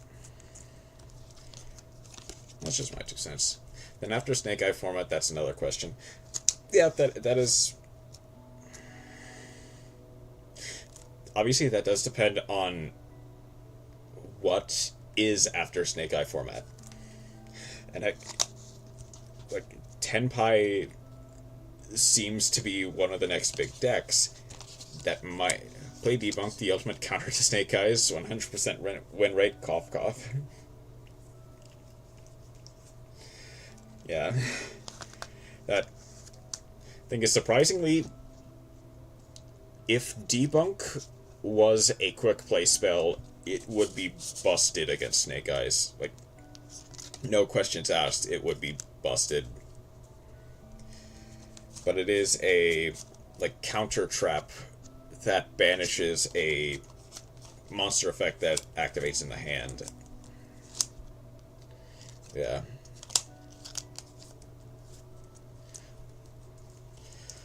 But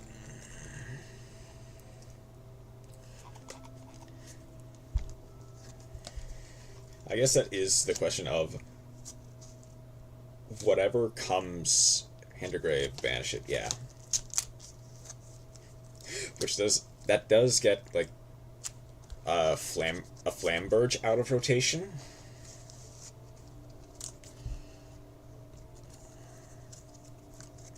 But again, counter trap, you have to time it right. I still think, though, Runic Sprite for hire after Snake Eye comes back in force.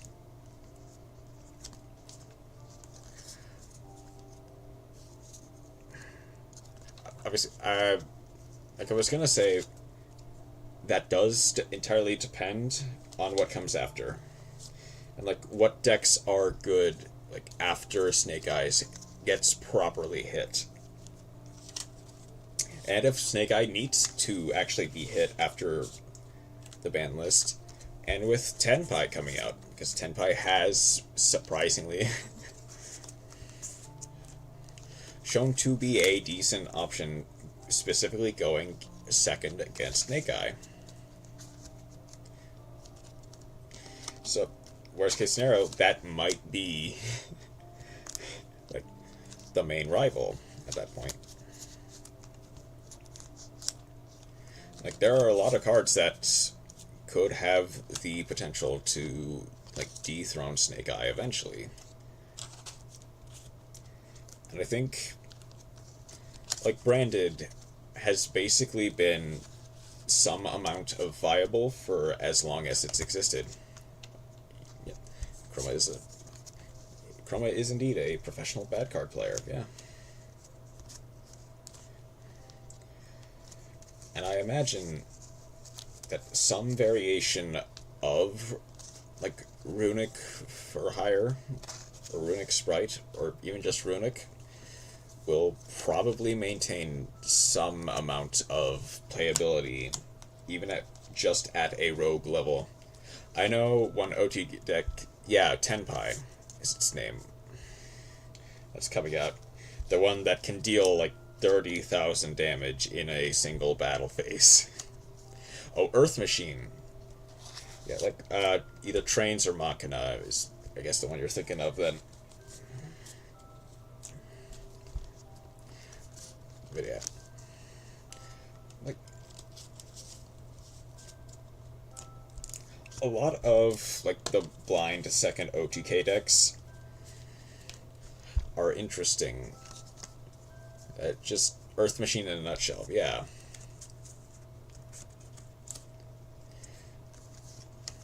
They're interesting because like they're not like good, at least by any Yu-Gi-Oh any more competitive players definitions, but they are in a weird area where they can just steal games. It can be honestly pretty, like, I mean, Earth Machine has one nasty grind game though. Yeah, that can be true. If they don't OTK, they have a hard time like getting back into it, but also you do as well, because there's a lot of big monsters that you just have to break through.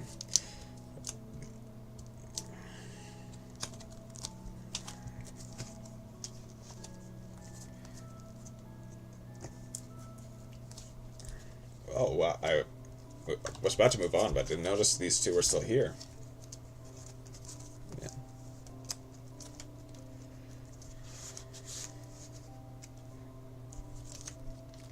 Yeah. I wanted to see some form of Ragnarika Bear Grim OTK.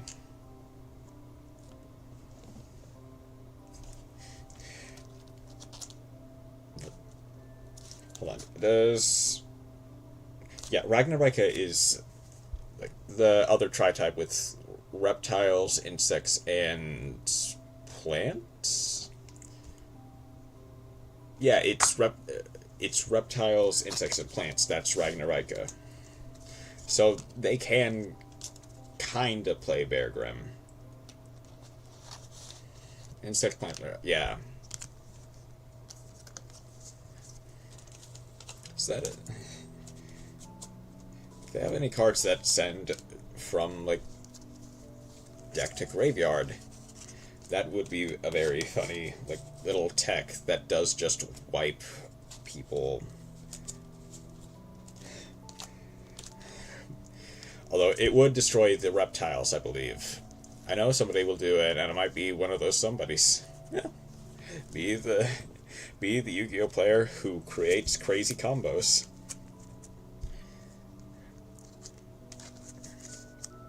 So they don't have any effects when they go to grave, do they? The Ragnarika cards. I don't remember the Ragnarika cards very well. Although I probably should at some point. Because chances are I'm definitely going to be facing them at some point. Eradicating Aerosol side deck tech option. That would only work against specifically the insect ones, though. Because I don't know how, like, good it would be us outside of specific other cards like even just Dark Hole or Raigeki. But that would be a very funny tech card if your opponent only lands on Insect Ragnaraikas and like Bear Grim or something.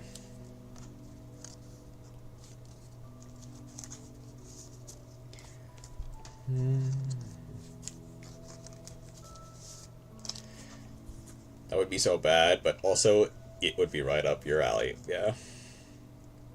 It would be. Weirdly enough.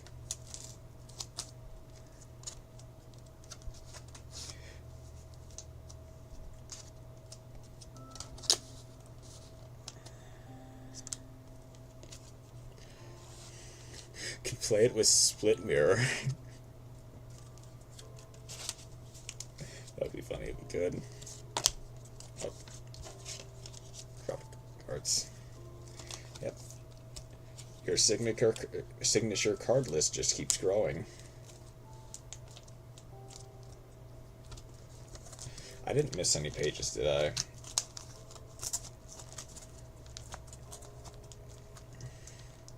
I am Split Mirror's strongest soldier.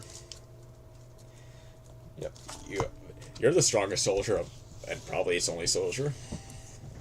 Probably, yeah.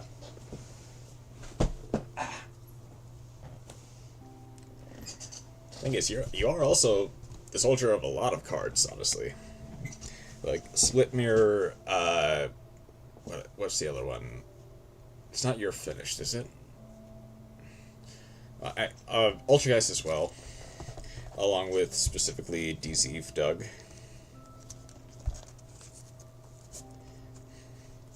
But yeah, you do champion quite a couple cards. Purveyor of the bad cards and needs to play them.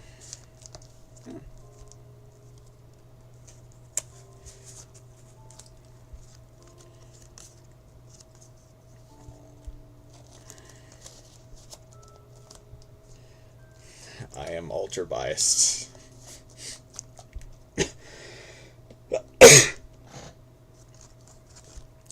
So, did I mess up? Because... No, I didn't. Okay. I did not. That pile is just a whole bunch of other cards, then. Speed Recovery. Speedroid Scratch.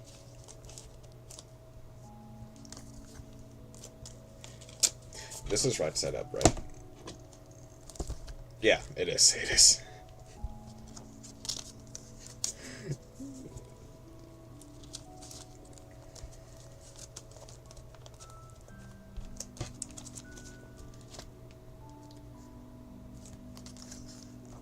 It's miracles.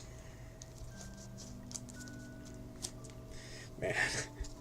Worst thing is, I can't win a duel with only bad cards. Thing is, well, yeah, that's true. Except in very, very low power formats, you can't win a duel with just low power cards.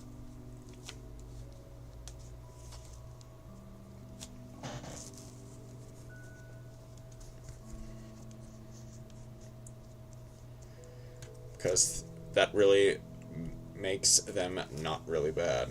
Or that makes them not really bad. I guess that's true.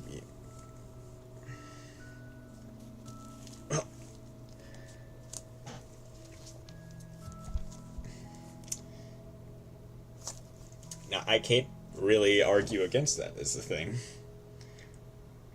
Because even decks that use bad cards, like for like FTKs and like very strange combos, also use good cards to enable those combos and FTKs in the first place.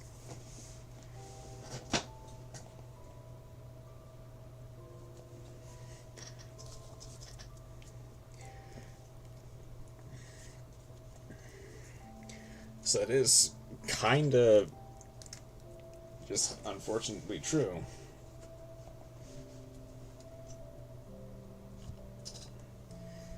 Okay.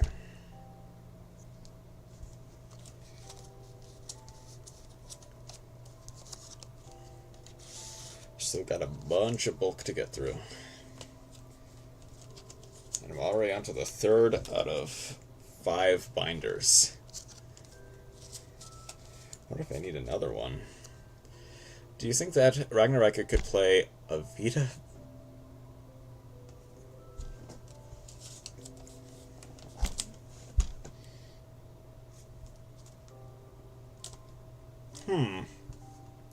Avita Builder of Worlds specifically requires that you banish, like, I think it's 8, or is it 7 Link monsters from, like, the grave or the field.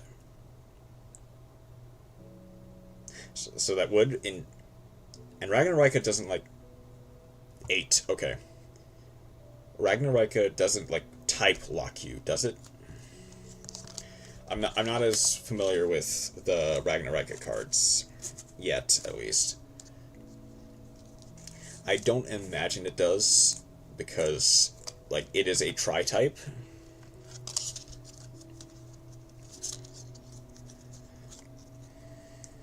So I don't think it type locks you. Okay. Now, the thing is, under what circumstances would you, like, actually want to play Avita? Because I'm pretty sure that just gets rid of your entire board or graveyard.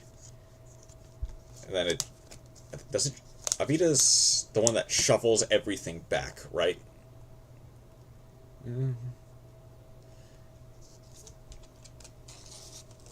Hold on. I need to actually look at Snake Eye. Hold on. Okay, to be fair, Snake Eye doesn't really go through, like, all 8. So you would have to use some of your own. Hold on.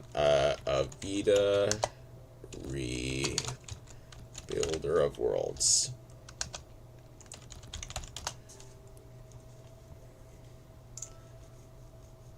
Special summon cannot be negated.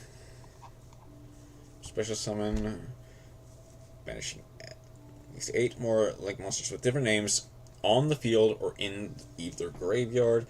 Cannot special summon other monsters a turn. You special summon this card. If this card is special summoned, cannot be created. Special summoned, shuffle.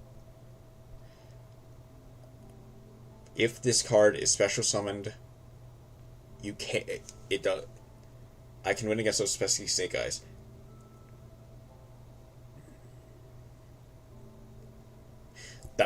Is that a mandatory effect? Like, shuffle all other monsters that are banished on the field and in the graveyard into the deck. Is that a mandatory?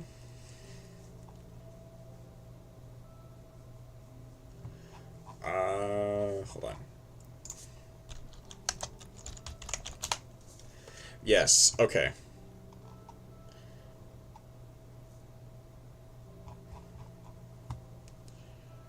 I thought so. Because it just said, if this card is special summoned, like, shuffle all, yeah. It doesn't say you can, it basically just says you must.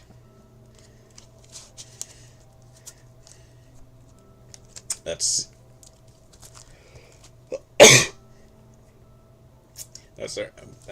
interesting. Somewhat unfortunate, but interesting.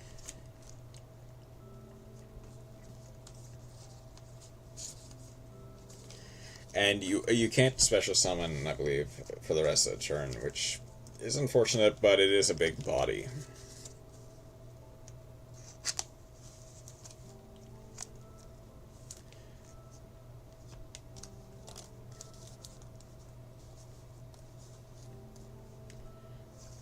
So I guess that does kind of... The trio isn't very good, but they look cool.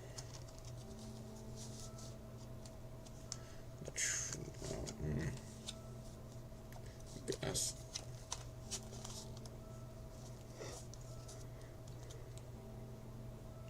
I'm still...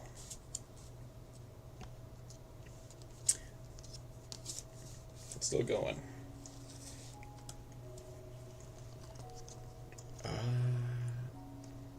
I've still got plenty of time. Hopefully I can get at least all the stuff I've got into a binder all at once. I should be able to at least. Man.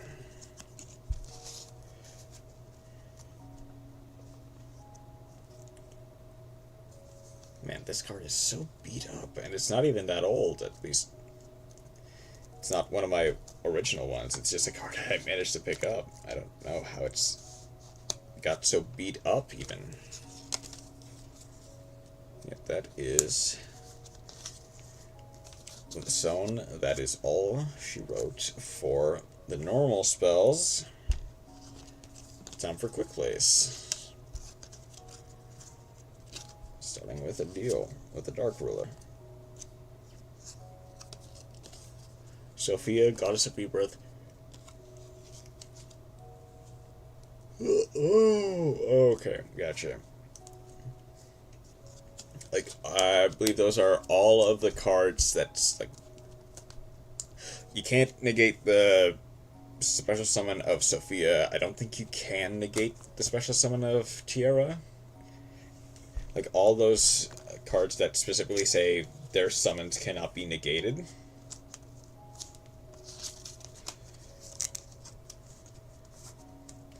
And that basically say you cannot special summon after you summon this monster. All bad, all niche to the extreme extent, and really cool. Yeah, kinda, yeah. Hold on, I forget. What does... They're technically an archetype. I forget. Sophia... Goddess of Rebirth, Yu-Gi-Oh! Star God.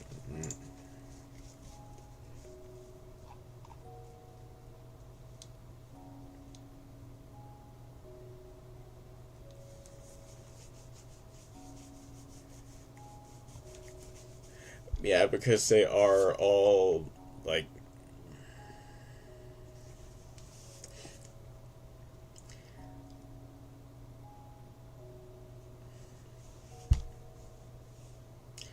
They all cannot really...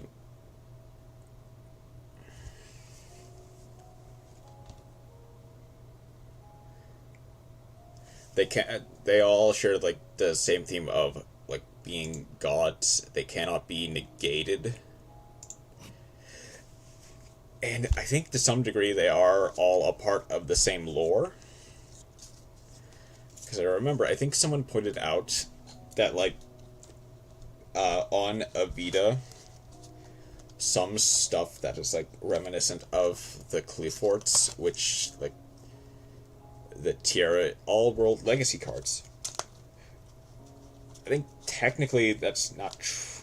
Okay, so I think technically they're all dual terminal cards, because I think technically dual terminal is like the, I guess, World Legacy would be the sequel to Dual Terminal. But Dual Terminal is where, like, Sophia and Tiara come from. But Avita is World Legacy. Yep, okay. And I think someone mentioned, or, like, made a point that, like, Avita has some stuff, like, a thing on them that is reminiscent of, like, the Cleforts, which Tiara is from.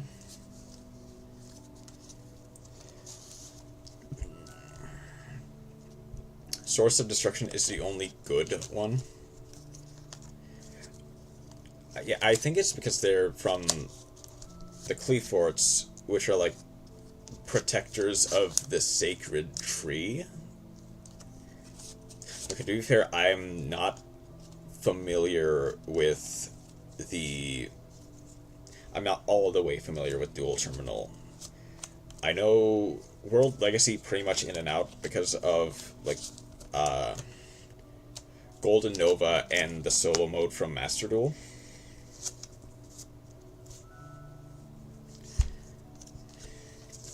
And I know, like, Albaz in and out because of that. But there isn't really a finished, like, entire lore dive of Dual Terminal. Oh wow, mucho texto. Can be normal summons fed, shuffling 10 other cards with different names from your hand and or field into the deck and or extra deck. Can research this card's special summon cannot be negated. If this card's special summon, shuffle all cards into the deck except this card from each player's hand, field, graveyards, and face up pendulum monsters from the extra deck. Neither the player can activate cards or effects in response to this. Okay. That's Tierra. Well, wait. Hold up.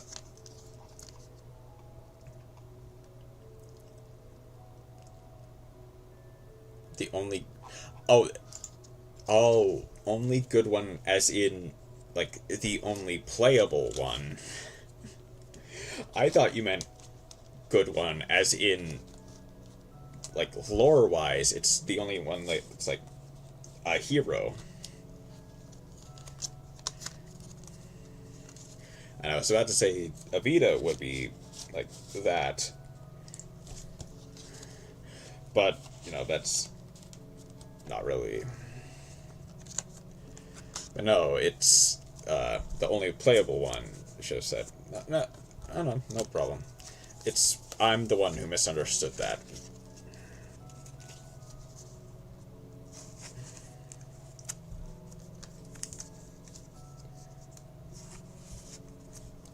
To be fair.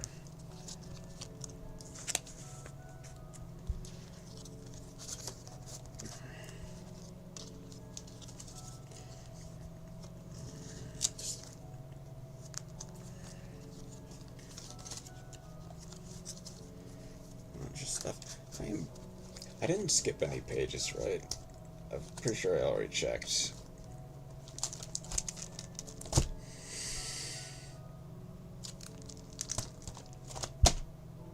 Well.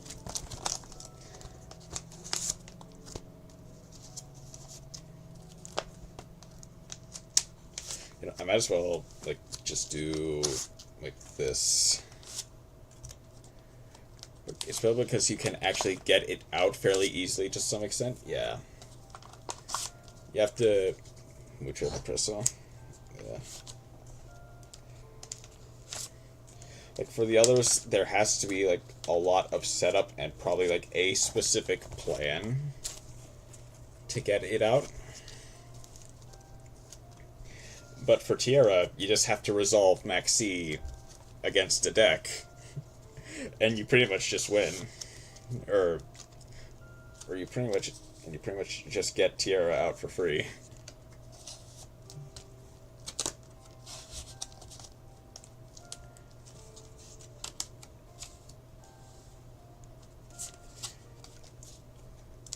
Yep.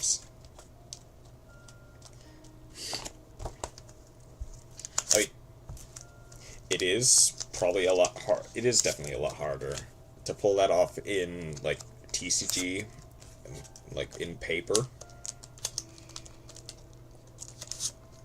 But it is, like, the most likely that can happen. Only issue is you can't search Tierra. At least not easily, yeah. Like, Small World exists, so you can probably get it that way.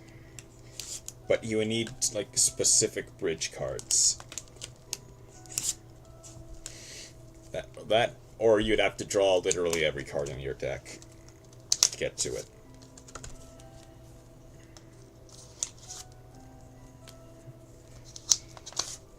Which is very hard to do turn one.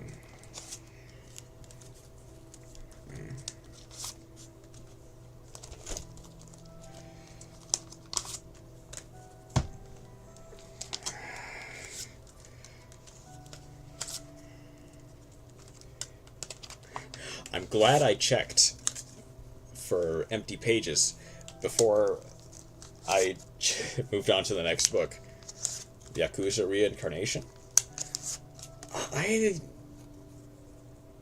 I think I remember that, kinda. I at least remember seeing it. I don't think I've It's not finished, is it? It's not like a finished manga. It's just, is it still ongoing? Because I don't think I've finished it.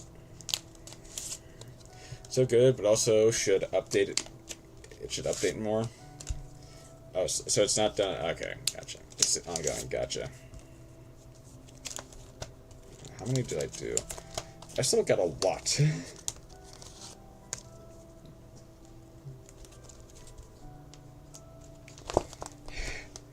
I've still got a lot because I made the mistake of 45 chapters available.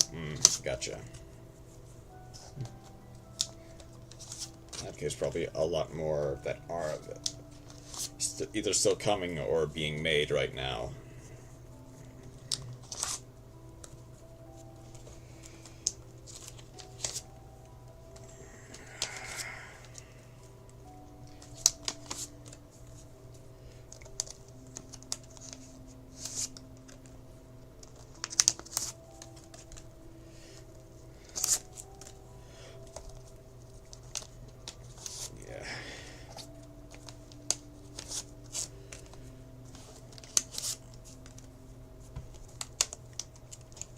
This is why I should check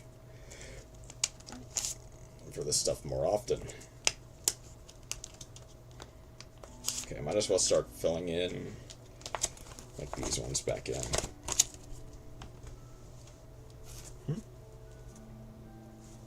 Oh yeah, but it has, but at least it doesn't beat I Have Become a Crow.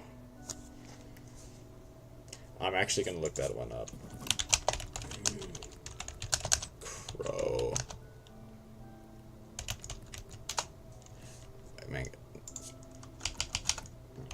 Yeah, there we go. Steer.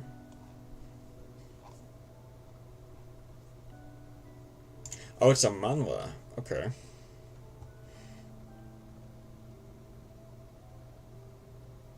The cover art looks very familiar, but I can't really tell where.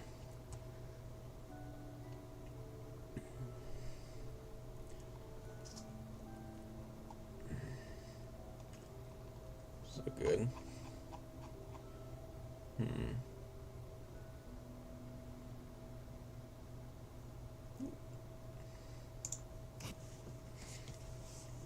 At some point I might actually... it is of the atomic genre. Okay. At some point I might actually... Wait. Did I take all these out as well? Why?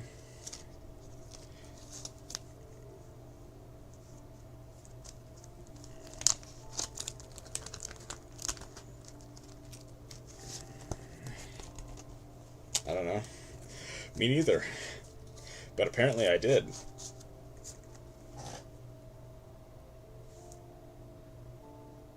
Oh, this goes in here. Okay.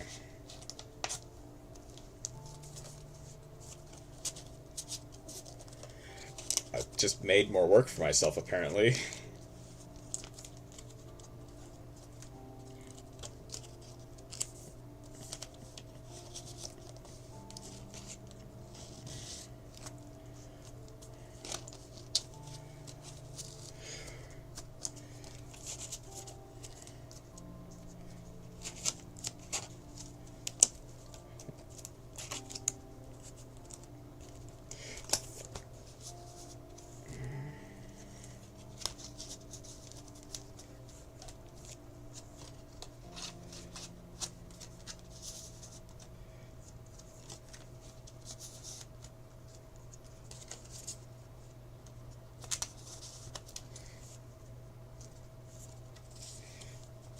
No, but I have both the best and worst taste in everything.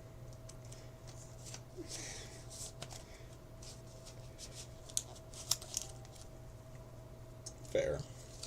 Yes. Or at least so. I didn't... Now I'm paranoid that I'm skipping pages.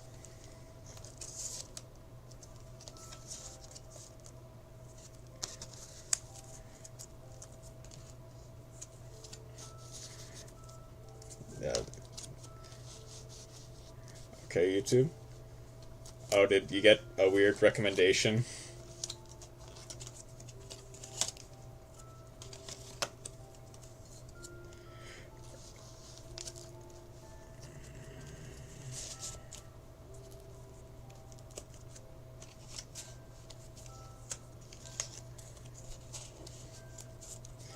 Uh, God. God, I think it's probably taken down at that point, but I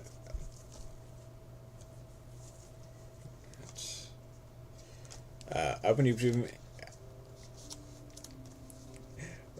YouTube, and in my recommendation is Unicorn Overload, but I can only use women. Okay.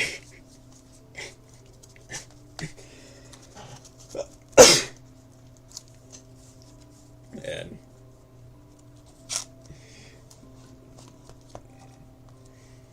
like, I imagine that's meant to be like a challenge video or something. Like, meant to be a very difficult thing to do in game, but that does sound kind of both unfortunate, funny, and unfortunate that it shook up that way. Didn't expect to see something like that. Okay, yeah, fair enough.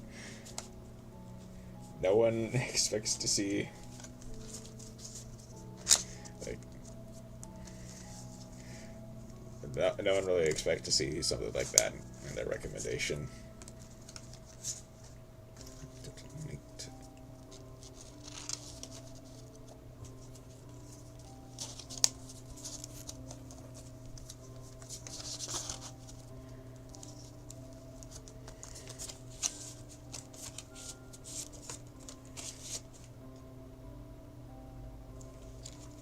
Did I miss one? What?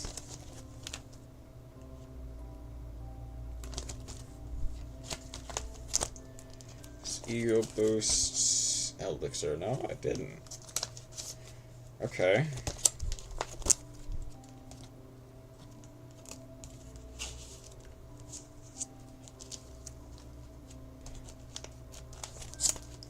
But I ate fire. I did get something. Did I get something went wrong with Fire Emblem today?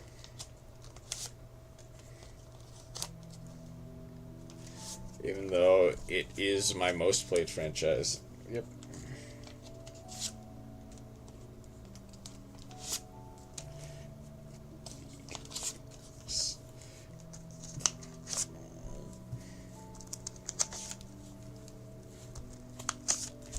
See, it's weird.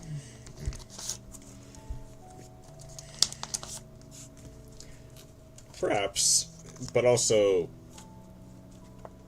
I hate the official games, but the fan games are, and like the, what's it called? Not the mod loaders, not the resource packs, but ROMs. Gotcha. That's it. ROMs. Scratch every itch that I could possibly have.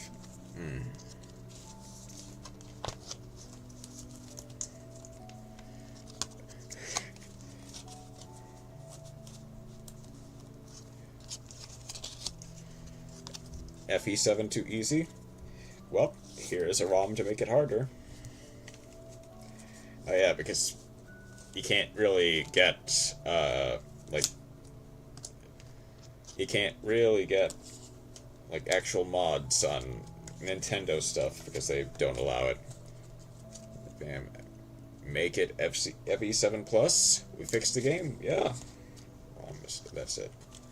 Also, sorry if I peaked the mic there with the ROMs.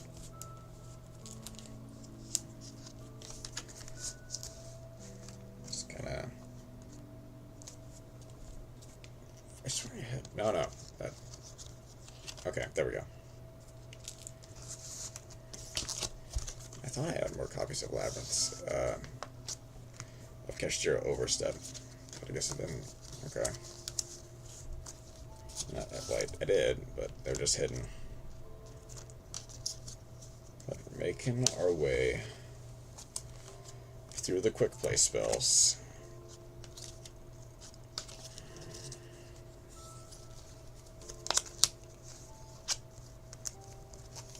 Let's do it one last time, obviously.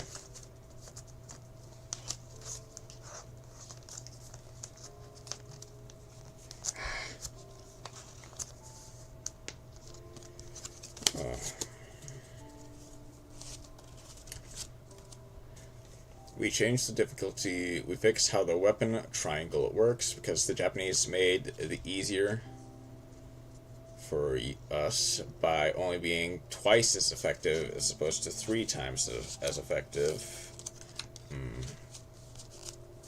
Let's see. And like I imagine in other Fire Emblem games, it's normally like 3 times as effective. I take it.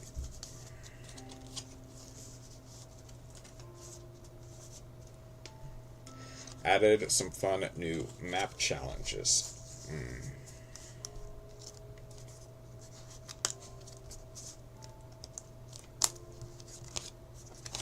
Listen here. Oh. Nope, only in the Japanese version. Huh. Did I add? No, that's fine. That's weird. Until you reach the 3DS. Ah, okay.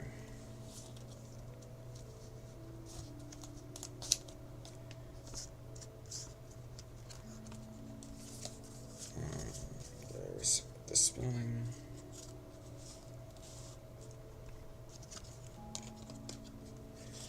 Because, yeah, I don't think I could tell you why they decided to go that route either.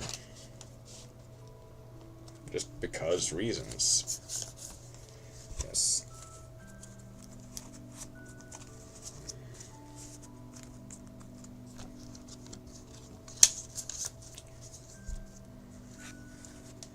FE7 Plus also changed map and enemy layout.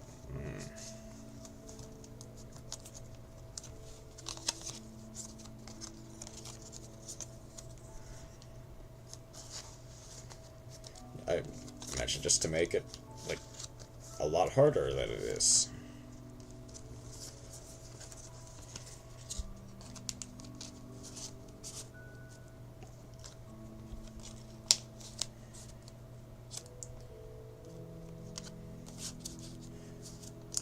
Swallows nests.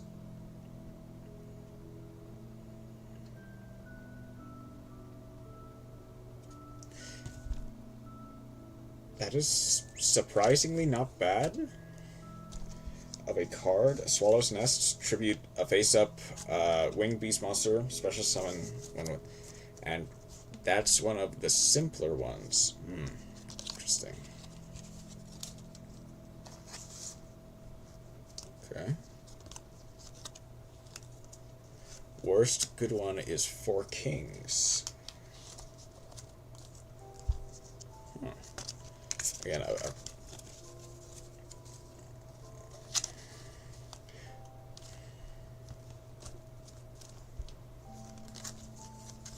there's 3 of Book of the Law.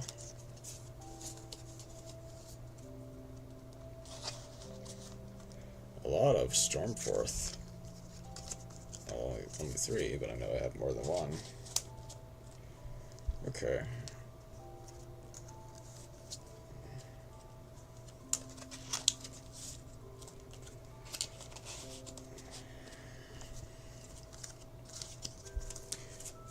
And I'm almost done with quick play spells. Okay.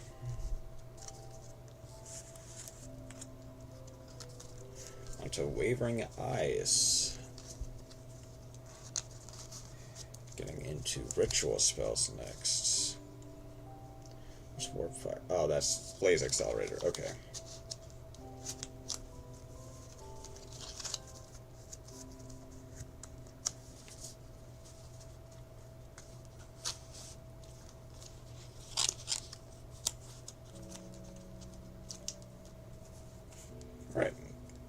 Xyz double back is the last quick play spell. Now on to rituals, starting with Black Illusion Ritual.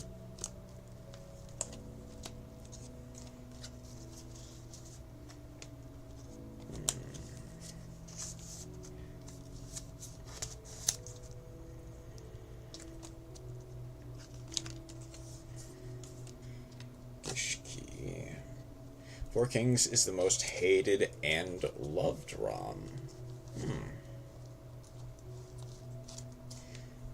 Interesting. Deservedly so. Okay, I take it as controversial, but I guess short answer is probably, why would it be like specifically controversial, I wonder. Like, imagine it makes it harder.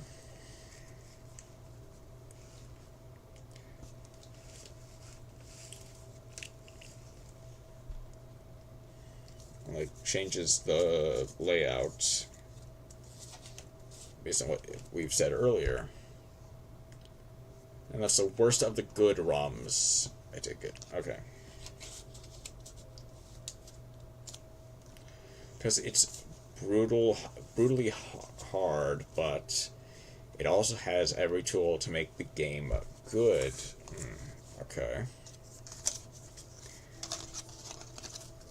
So that's just, I guess that's an interesting take on it. Make it like unbelievably difficult, but also like give you, I imagine, just more stuff in general.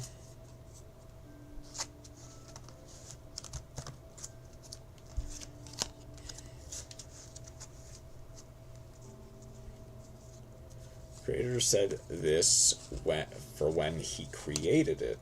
Okay.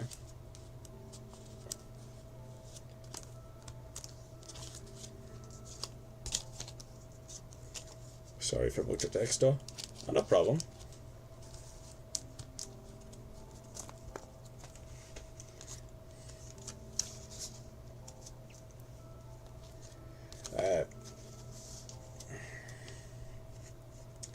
I think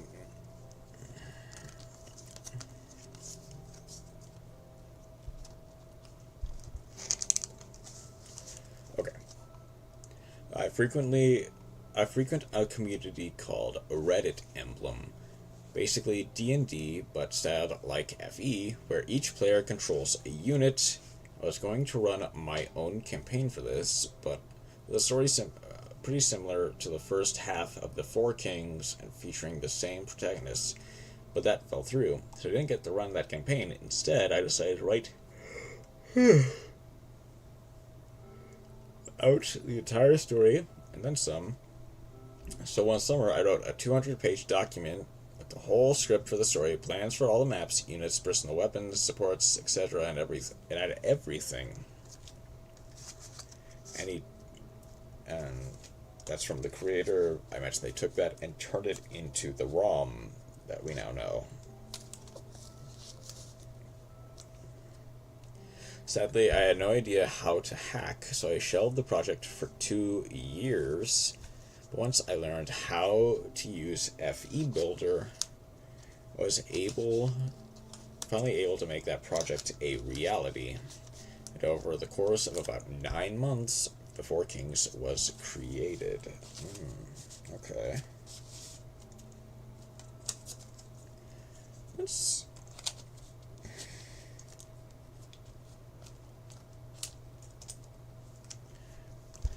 So, huh. It's really a decent story. Created the entire thing at a 200-page document, basically, like, going through everything. It even like learned how to do FE Builder just for like this one project. That's really nice.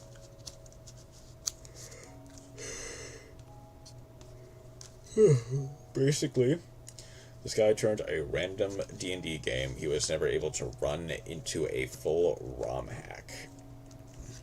That's very cool.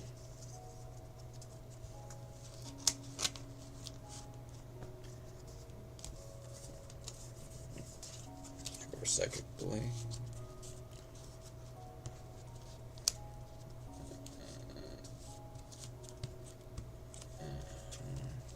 Features of the hack: 40 playable characters, each with their own unique personal weapon, except Dorian the Bard. Some characters even get 2 personal weapons. And a few bosses get personal weapons too. 29 total main story character chapters, 7 post-game trial maps that expand the story.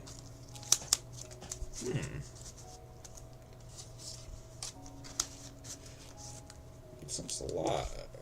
That is a lot for a ROM hack. And all that in 9 months. This sounds really good. A concurrent route split for the mid-game. Your army will be divided into 2 fixed groups, and you'll swap between them and play the different chapters. Oh yeah, this sounds ambitious. Did I...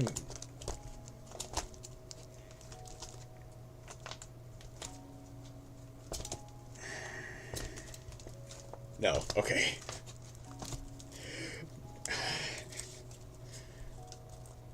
At this point, I'm so paranoid that I'm missing stuff. It's not even really that funny. The route split is where the controversy kicks in. Oh. Because that's where like it can get very hard, dependent on... Or not even dependent on it. It can just get hard because you're basically just splitting like your old party in half, because you split your army in 2. Have to manage them both separately, as well as like just keep them alive, and probably fight. You don't get to choose who yeah, that's unfortunate.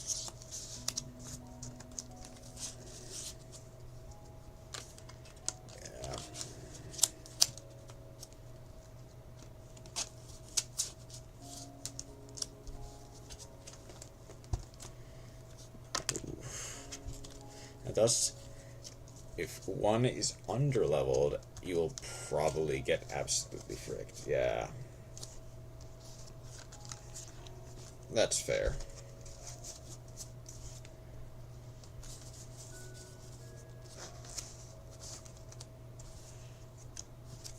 That's unfortunate that it works that way.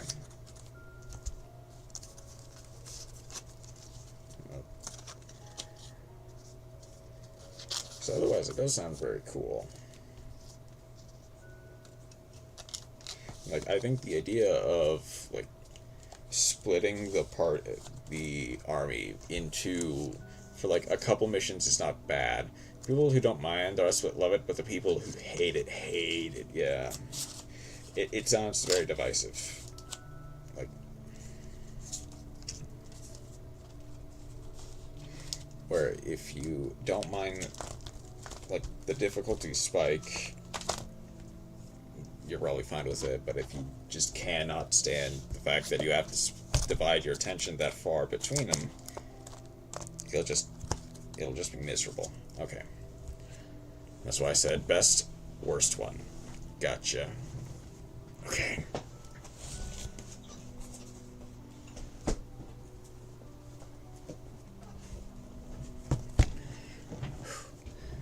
I am on to my last 2 binders. I've got time, luckily.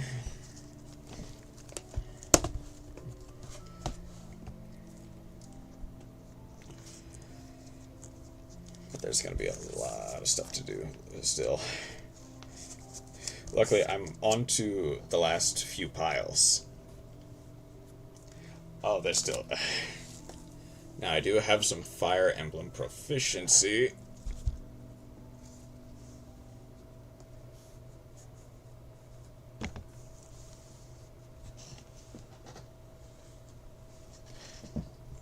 I should say last 5.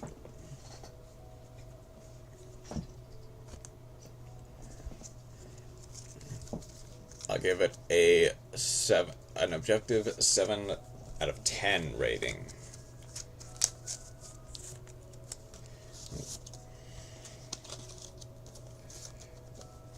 I imagine in that case, you're probably like not a great fan of the army splitting, based on how you described it, then, because it definitely seems like it would be like frustrating to deal with in any game, like Fire Emblem like game. I don't care about the army split. Yeah.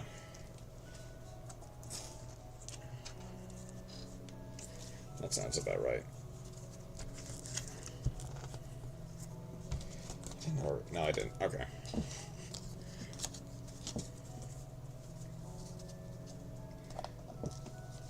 And I understand why.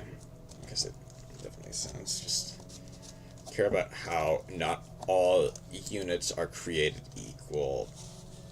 Yeah, that's the other thing that can definitely get under people's skin, I imagine.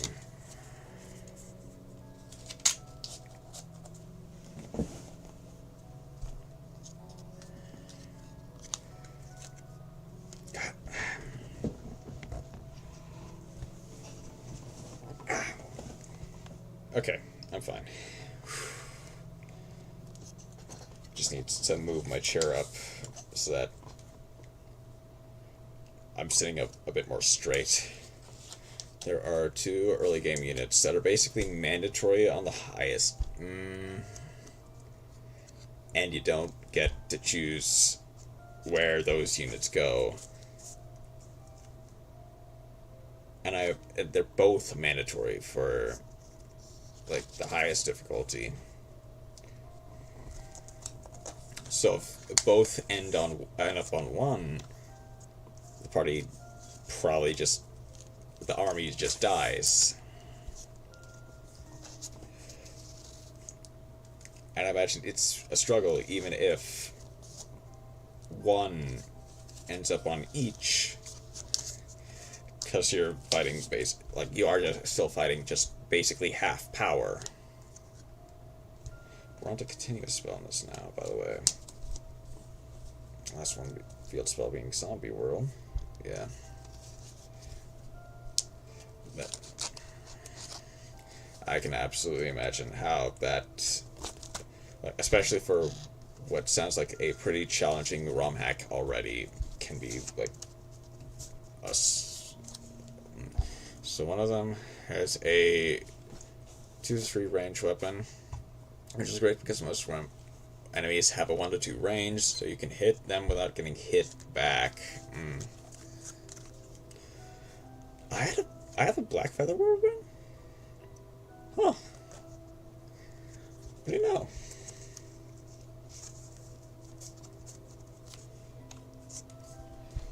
And the other has a spell that increases their magic resistance and defense by 10. As long as it's equipped.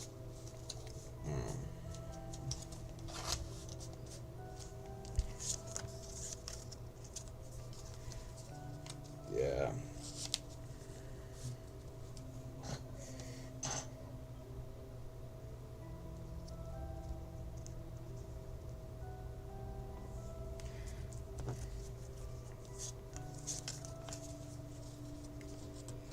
And it can't counter-attack, so you can just use them as well. Huh.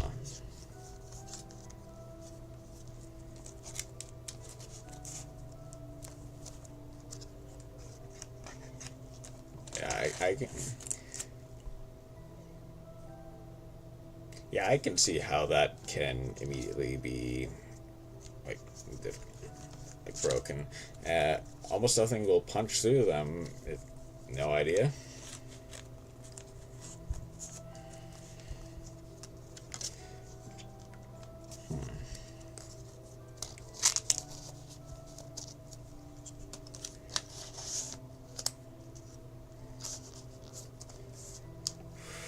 Just gonna try to get as much. Hold on. I think there are massive issues, but if you like it, it's really good. 7 out of 10 is the highest I can give. Fair. Given the circumstances, that is very fair.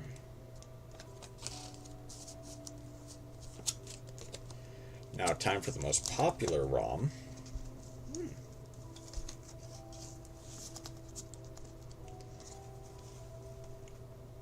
I have a Fluon Doris card?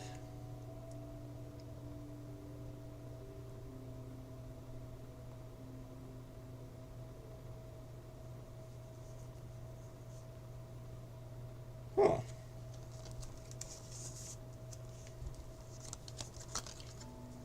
The Last Promise. Okay.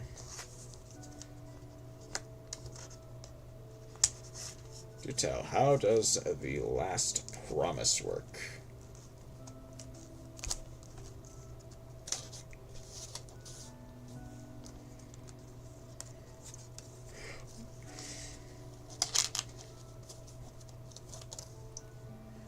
Good question. That... It doesn't, but it does. Okay.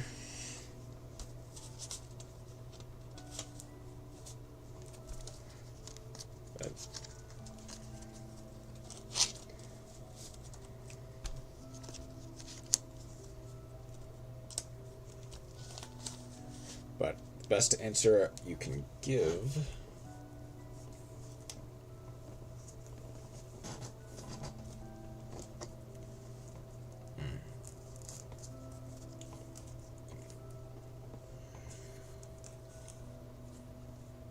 Just need to move this over so that way people can see all that I have left.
Chat to be bussin'.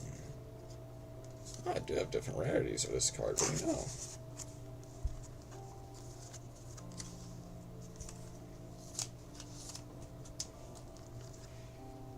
Tank enthusiast.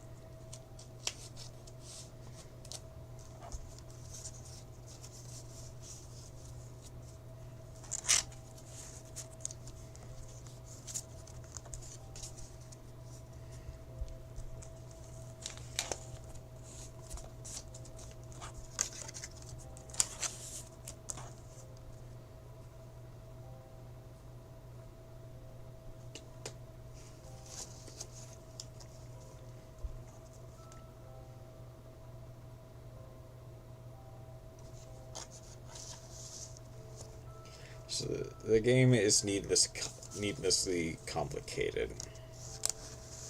Okay.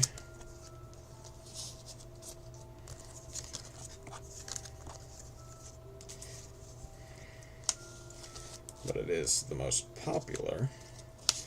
So I assume there must be something that, like...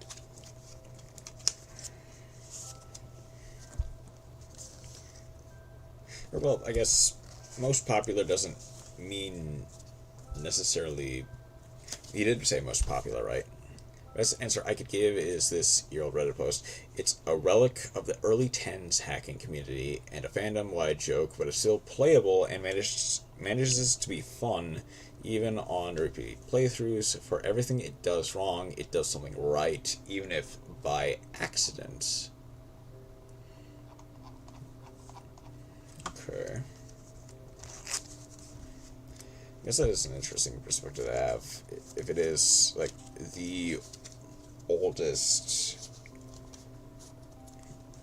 like, one of the oldest ROM hacks. But also, I did confirm that you said most popular and not, like, best.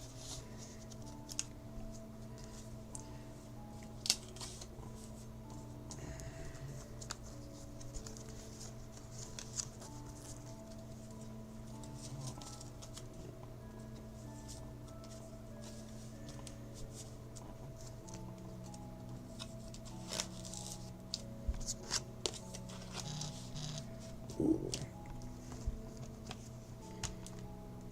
Missing. Nope. Okay. Almost done with continuous spells. I didn't miss any pages, did I?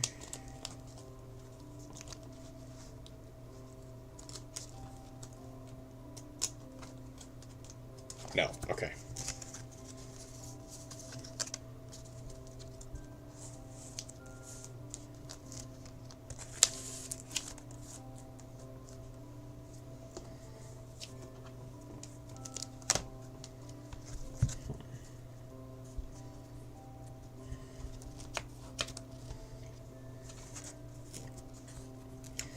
Still got a lot of stuff to get through, but I still have one binder left. Also, the ROM has one very funny thing related to it.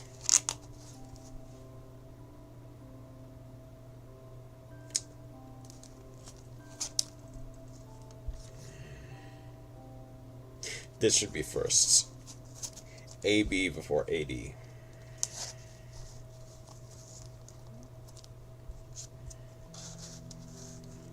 There we go, okay.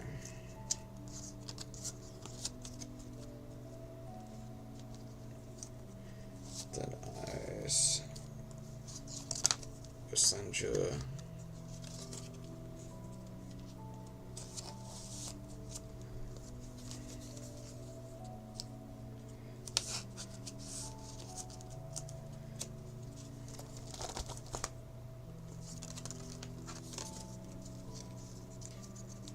It's that in 2016, the creator of the ROM decided to translate it entirely into Japanese by using Google Translate. I see the problem. And it is the most awful experience known to Fire Emblem. Yeah, that makes sense.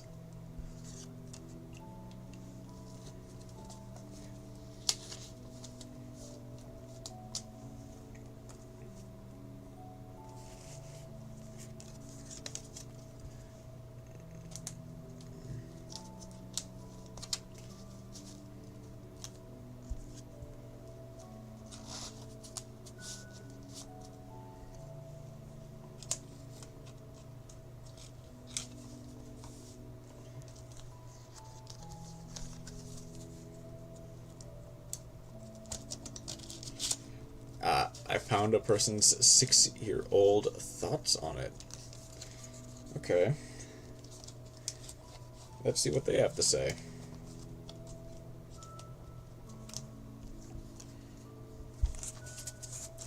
I've also got Twin Shadow? Oh. Waiting time. The story isn't very good. It has some cringy moments, but accepting it as cheesy fun makes it work. It's clear the author worked hard on it, but just didn't have the experience in storytelling yet. Oh. Maps range from okay to pretty bad. They're generally larger than I would like, and in the late game they get huge, which pushes you to use mounts hard and makes individual maps a bit of a slog. It's also overly fond of the widening, space-filling hallway and narrow terrain-filled checkpoints, Way too many of your units are too powerful. The game dumps tons of strong fillers and strong mounts on you. Late game, it compensates for OP playable units with stat inflation on the enemies, which is a big no-no in my book.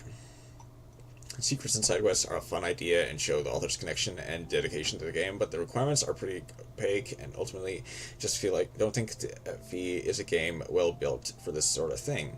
It's a complete game with trial maps. Some of the technology is dated, but in terms of content, TLP is unparalleled amongst ROM hacks. Amongst ROM hacks, the author loved this project, and that really shines through. Minor characters aren't that fleshed out. They don't get many lines, and all sports are fast to build. None of the ones I've read have been very interesting.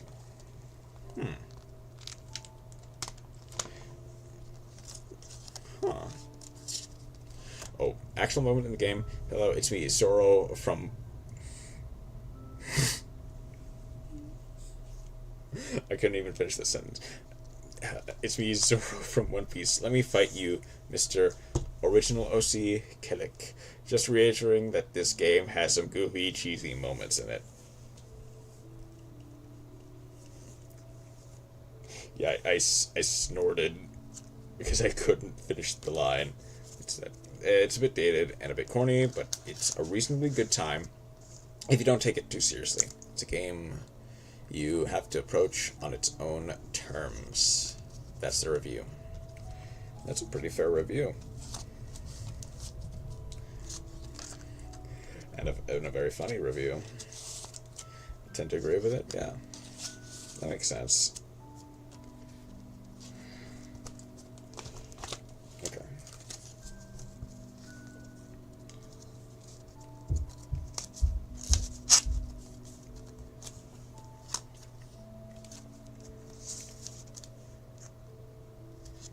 Resurrection. Call of the Grave.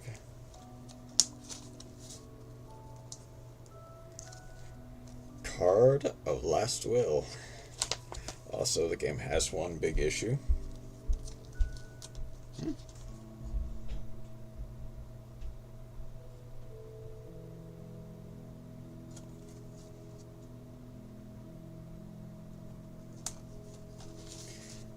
You can't get Convoy until Chapter 17, which I imagine is pretty late for Fire Emblem, even in a ROM hack.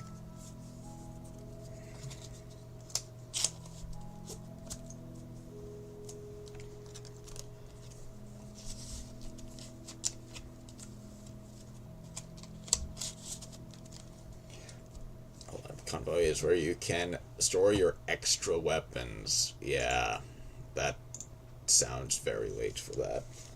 Okay. I did want to look up, because I just pulled it out. Just gonna, or stat boosters or healing items or everything. That is very late, yeah.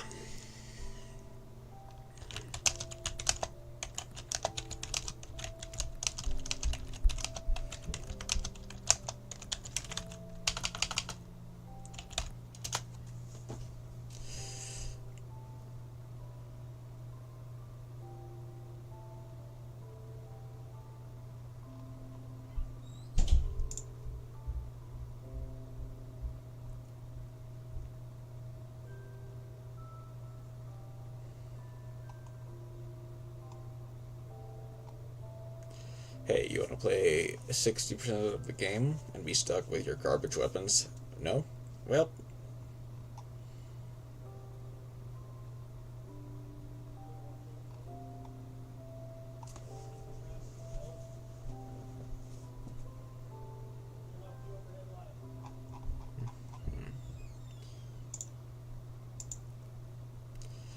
Nine out of 10.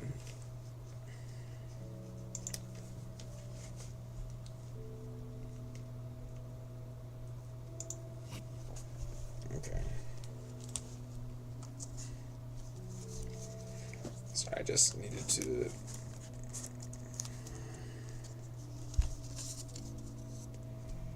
Just wanted to look up why, if you accept it for being bad, it's great. But if not, I imagine it's a slog to get through. If you don't, it's good. Okay. I can take your word for that then.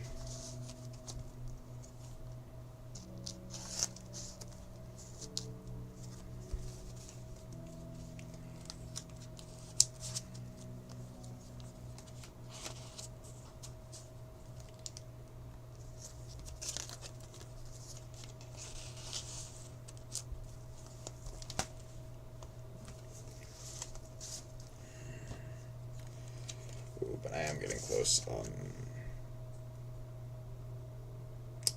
Just don't take it seriously, and you'll have the greatest laugh of your life.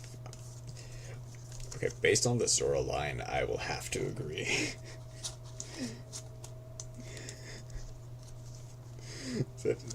that was really funny.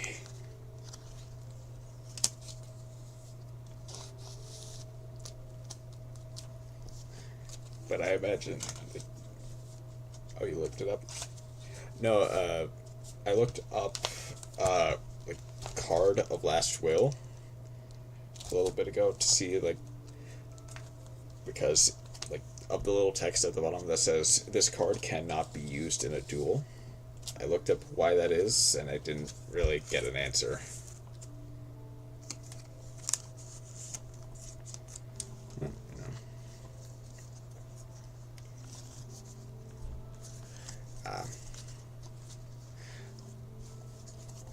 Just that good? I think it's apparently so.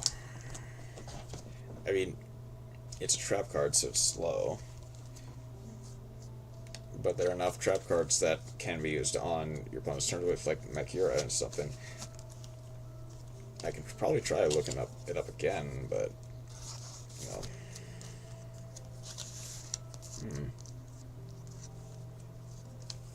Explosion.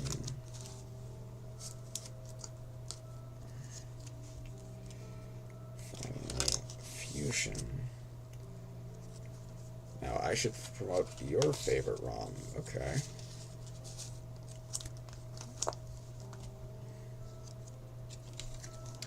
Let's hear it. Laundry's Dreaming Town. Okay.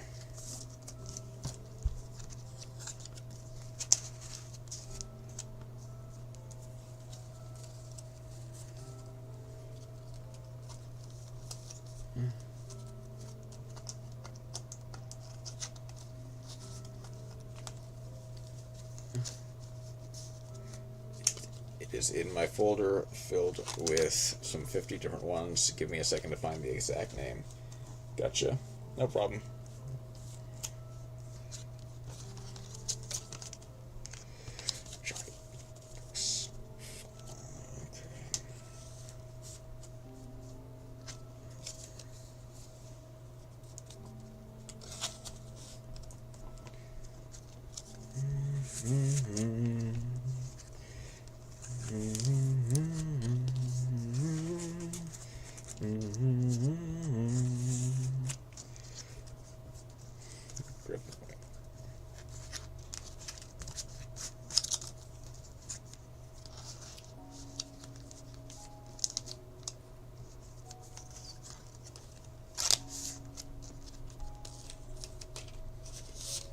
Justice and Pride.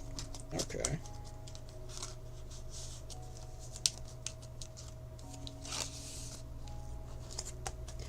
Oh, that's the last. I didn't miss any pages, did I?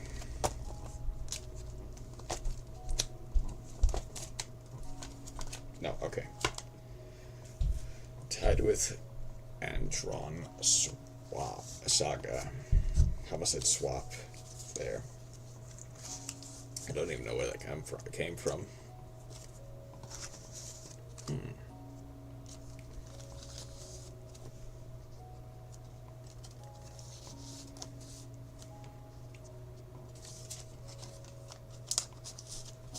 Swagger.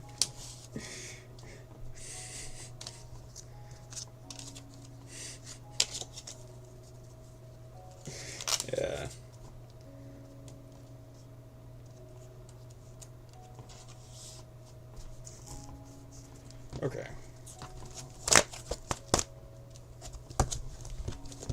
That's done.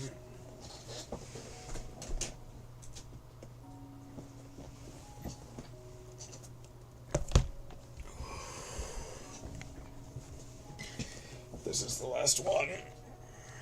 And unfortunately, I don't know if it'll fit at all, but I can try.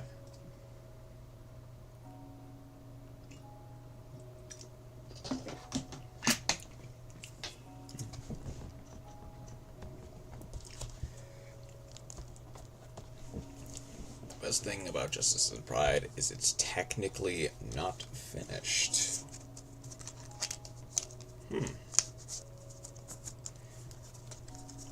That's interesting. Well, like, it's... How old is it? I guess is the question.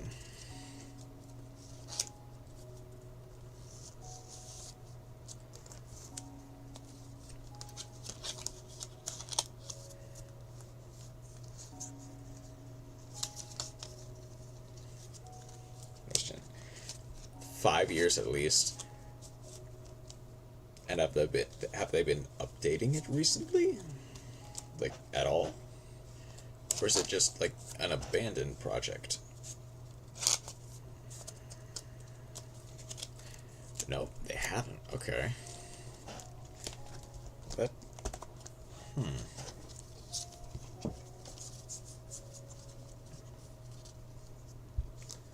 Okay. So, the entire game is finished. Okay. But also, like, not really. Okay.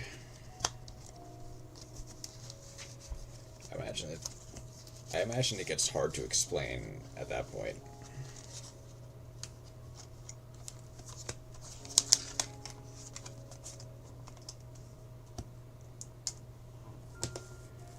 We're on to next stack, which is also a bunch of normal traps. But we're also down to our last binder.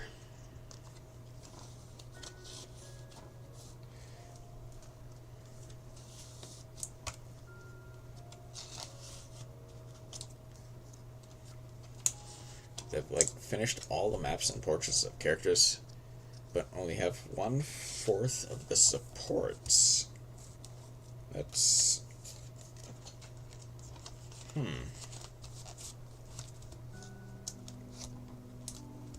And like 3/4 of the weapons. Okay. Yeah, I see. Yeah.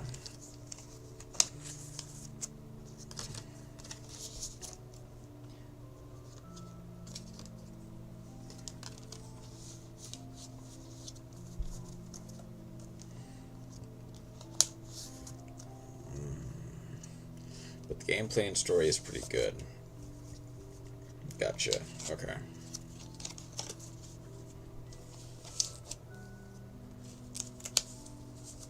Every unit has a use except Nathaniel.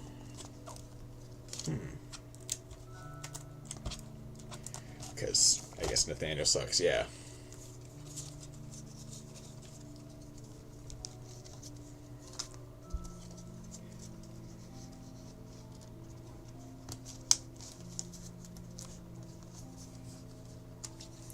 Photon. Even the level 1 villager has more use than him. Really? He's that bad?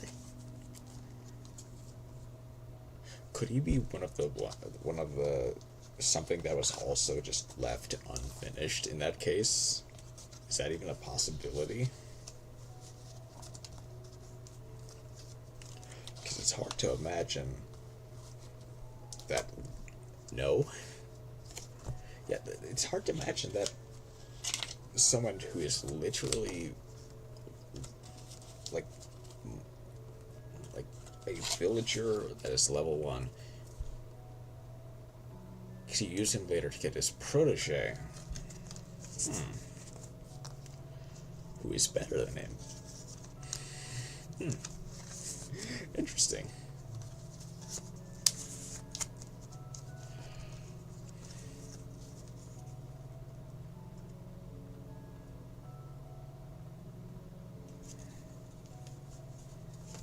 Garbage tier.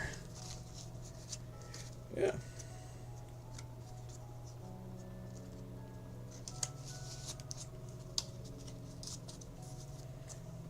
The level 1 villager is good because of 2 reasons.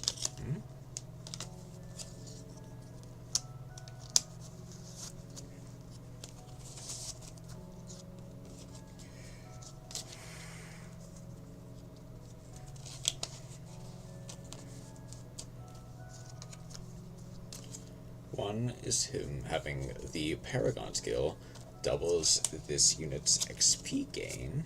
Okay. That immediately seems pretty decent.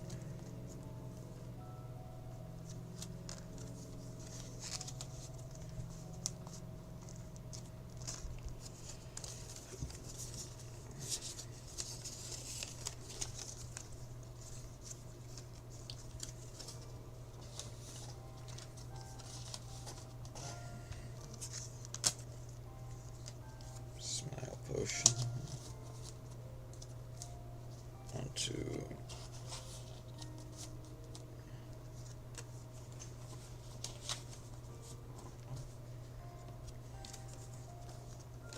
two is he can promote into a one-of-a-kind class that breaks the game. Okay.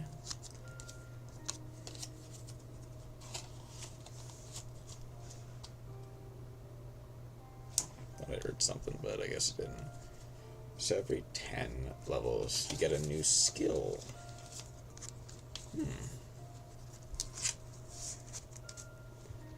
And every class has like 20 levels.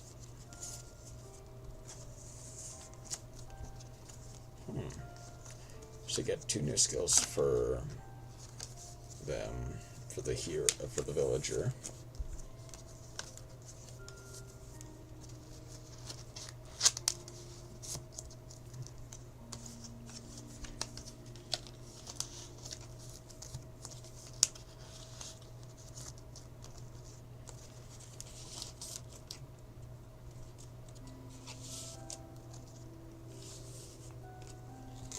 So you can pick and choose how to promote him twice to get an absolutely broken skill combo.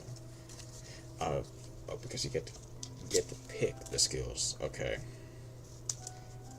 Yeah, that immediately seems like insane.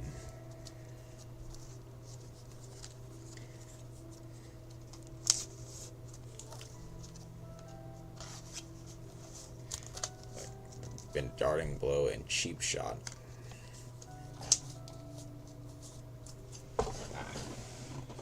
You're about to fall off.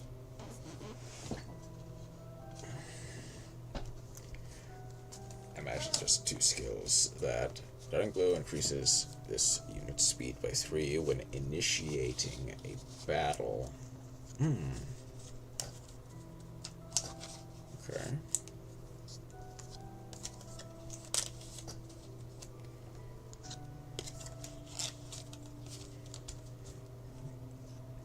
Oh, then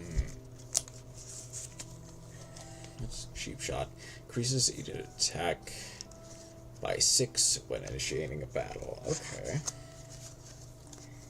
I can see how that can work in your favor. Which is basically just like you will essentially always get like it would be super effective against weapons. Use the super effective weapons against the boss. Deal a bunch of damage. Oh no, he's dead.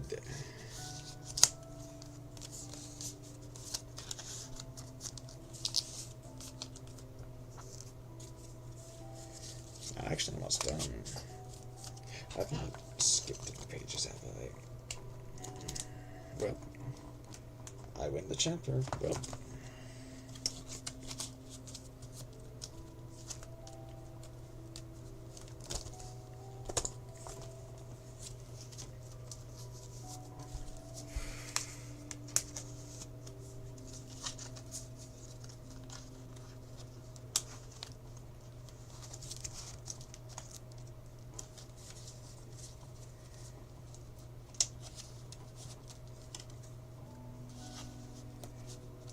Ooh, okay.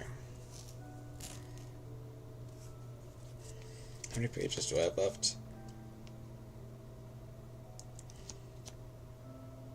Okay. I'm actually going to skip to this smaller one quickly, because that's the one that's likely to actually get done quickly. Start with the counter traps instead of the continuous. Yeah.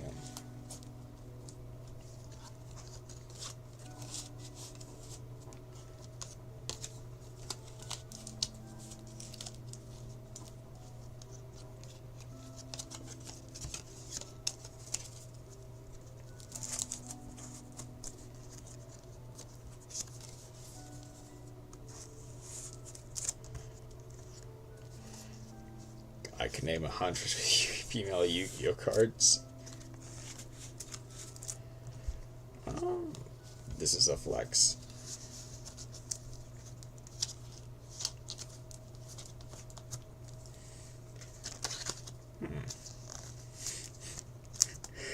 Okay. This will be a bit of a tangent, but Chroma, how familiar are you with the list, the female Yu-Gi-Oh card list, like, database?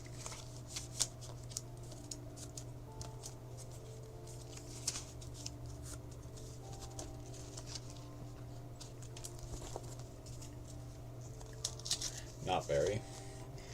Yeah, so basically what people have done is they have, like, an entire, like, I've heard dark rumors about it. Okay. Yes, but I imagine you're like vaguely aware of what it is in that case, then.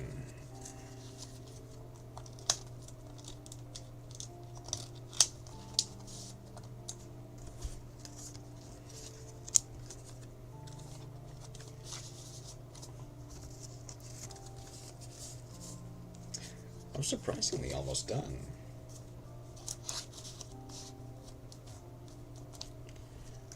That's... Okay.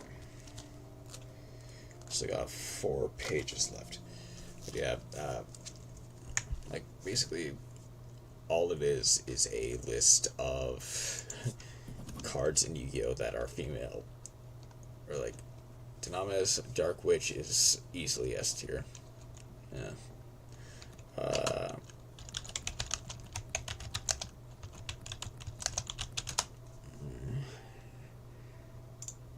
Yeah, list of female cards.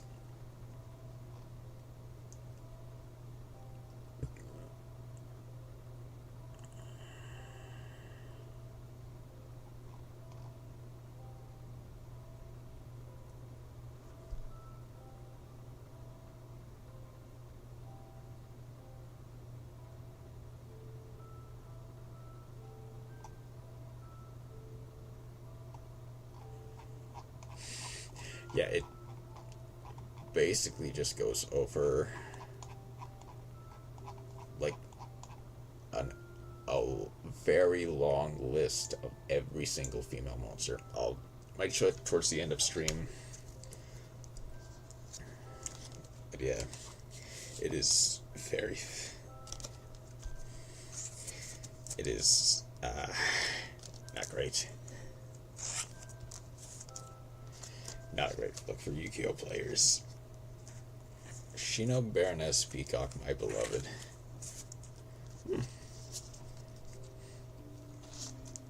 That's...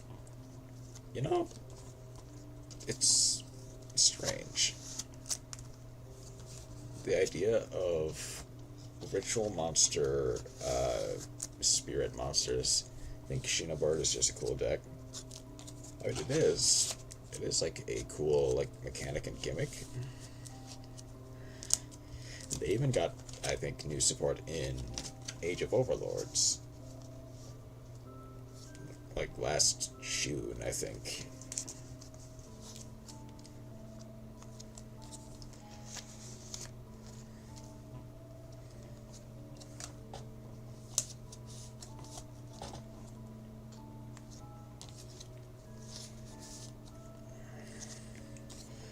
is, yeah, level 4, yeah.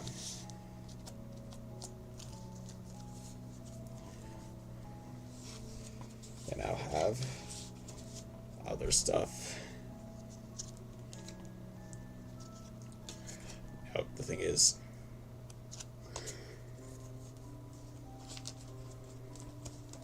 I have no idea how they work.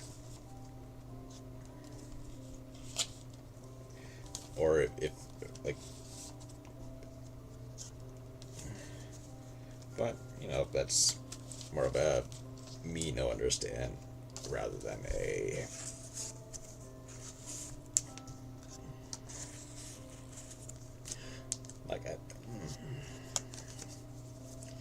like the most I've disappointed by the lack of Altergeist cards. Oh, in my bulk? Oh, yeah. The thing is, a lot of...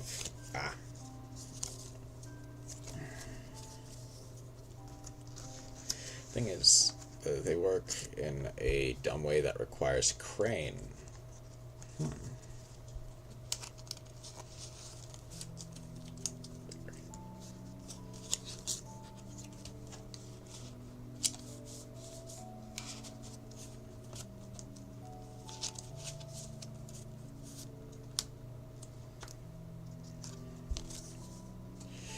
There's Gosen.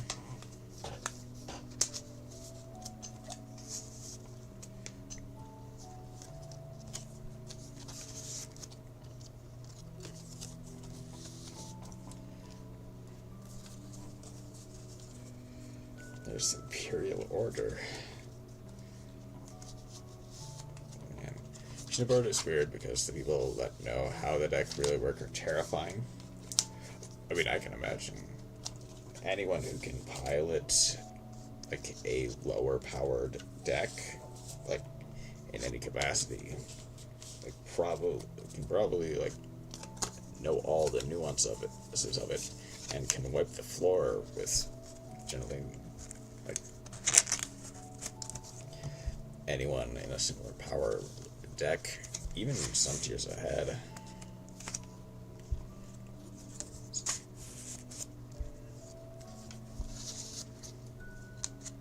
Baron and Baroness are good cards. They just, you know, have the specific restriction of being both ritual and spirit monsters that have to return to the hand.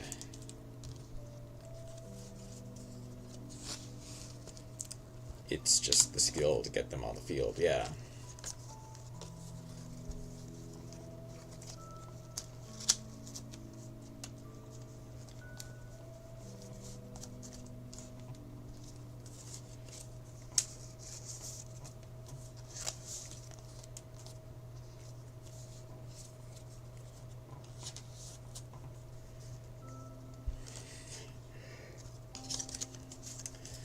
Hello again, Rose.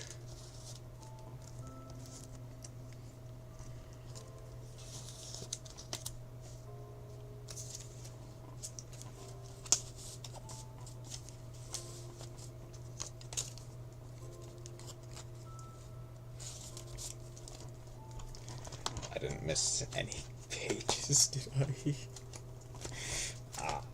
I'm still so paranoid from the first time I did it. And I haven't done it since. So it doesn't...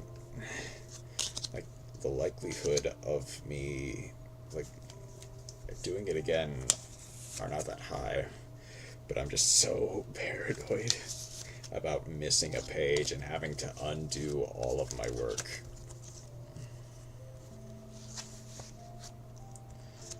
That's 6. Deal with Destiny, and that's 6. This goes first. There we go.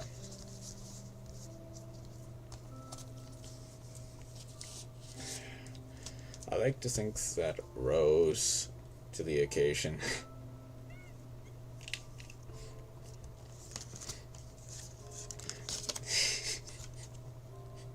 That's a good one.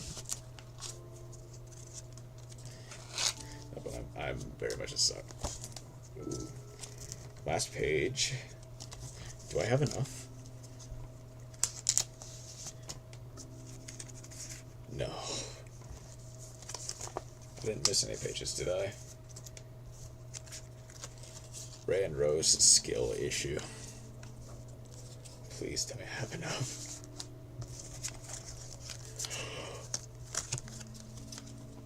Void.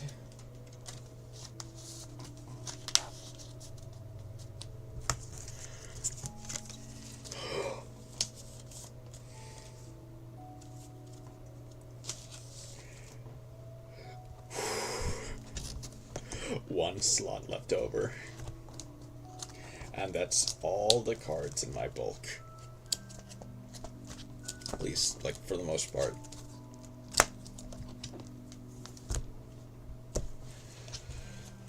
Average Rose player versus Rose.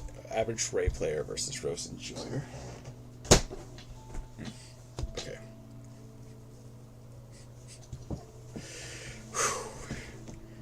That's it. That's done.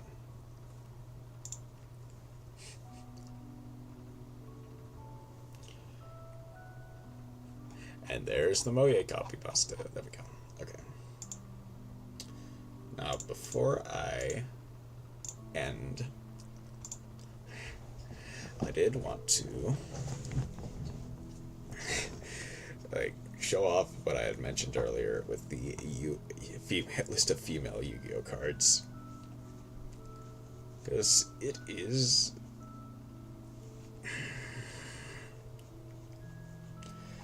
on some level it is really bad, but also really funny that it exists. Like, this is basically just all of the archetypes that happen to be, like, female-oriented, like Altergeist, Lure Queen, Aroma, like all that stuff that Altergeist mentioned, all the way down to the Sky Striker to Yokai Girl, which I have not heard of. And then it goes all the way to every single one. Am I going to see me some Denko Sekka? There's a lot of them.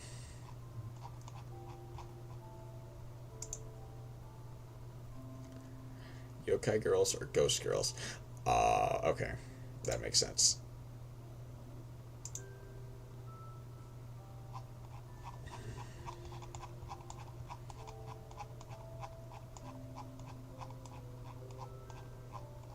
Gotcha. Yeah.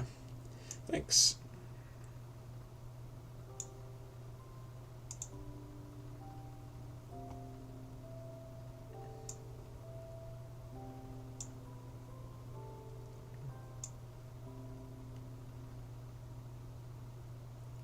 No, okay. Guess 500.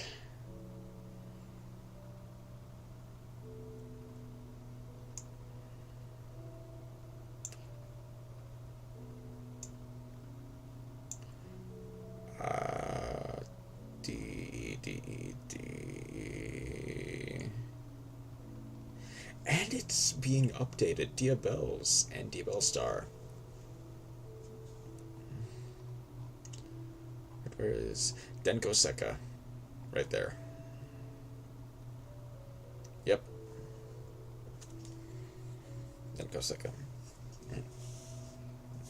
Yeah, that was a funny little thing that I just wanted to show off before I end for the night.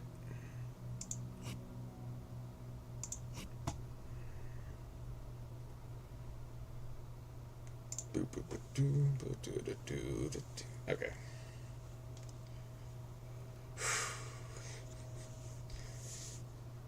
That was a nice talk, and I got a lot done. Denko Sekka, lock your opponents because Tomoe ain't shit.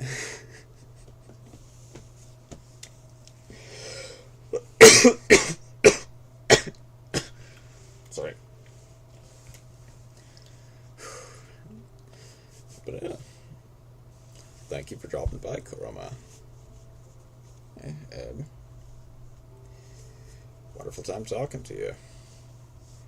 Thanks for adding a new copy pasta to the command list.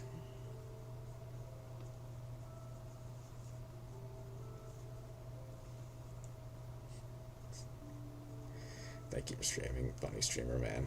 And thank you for watching. And I hope you have a wonderful rest of your night. Take care.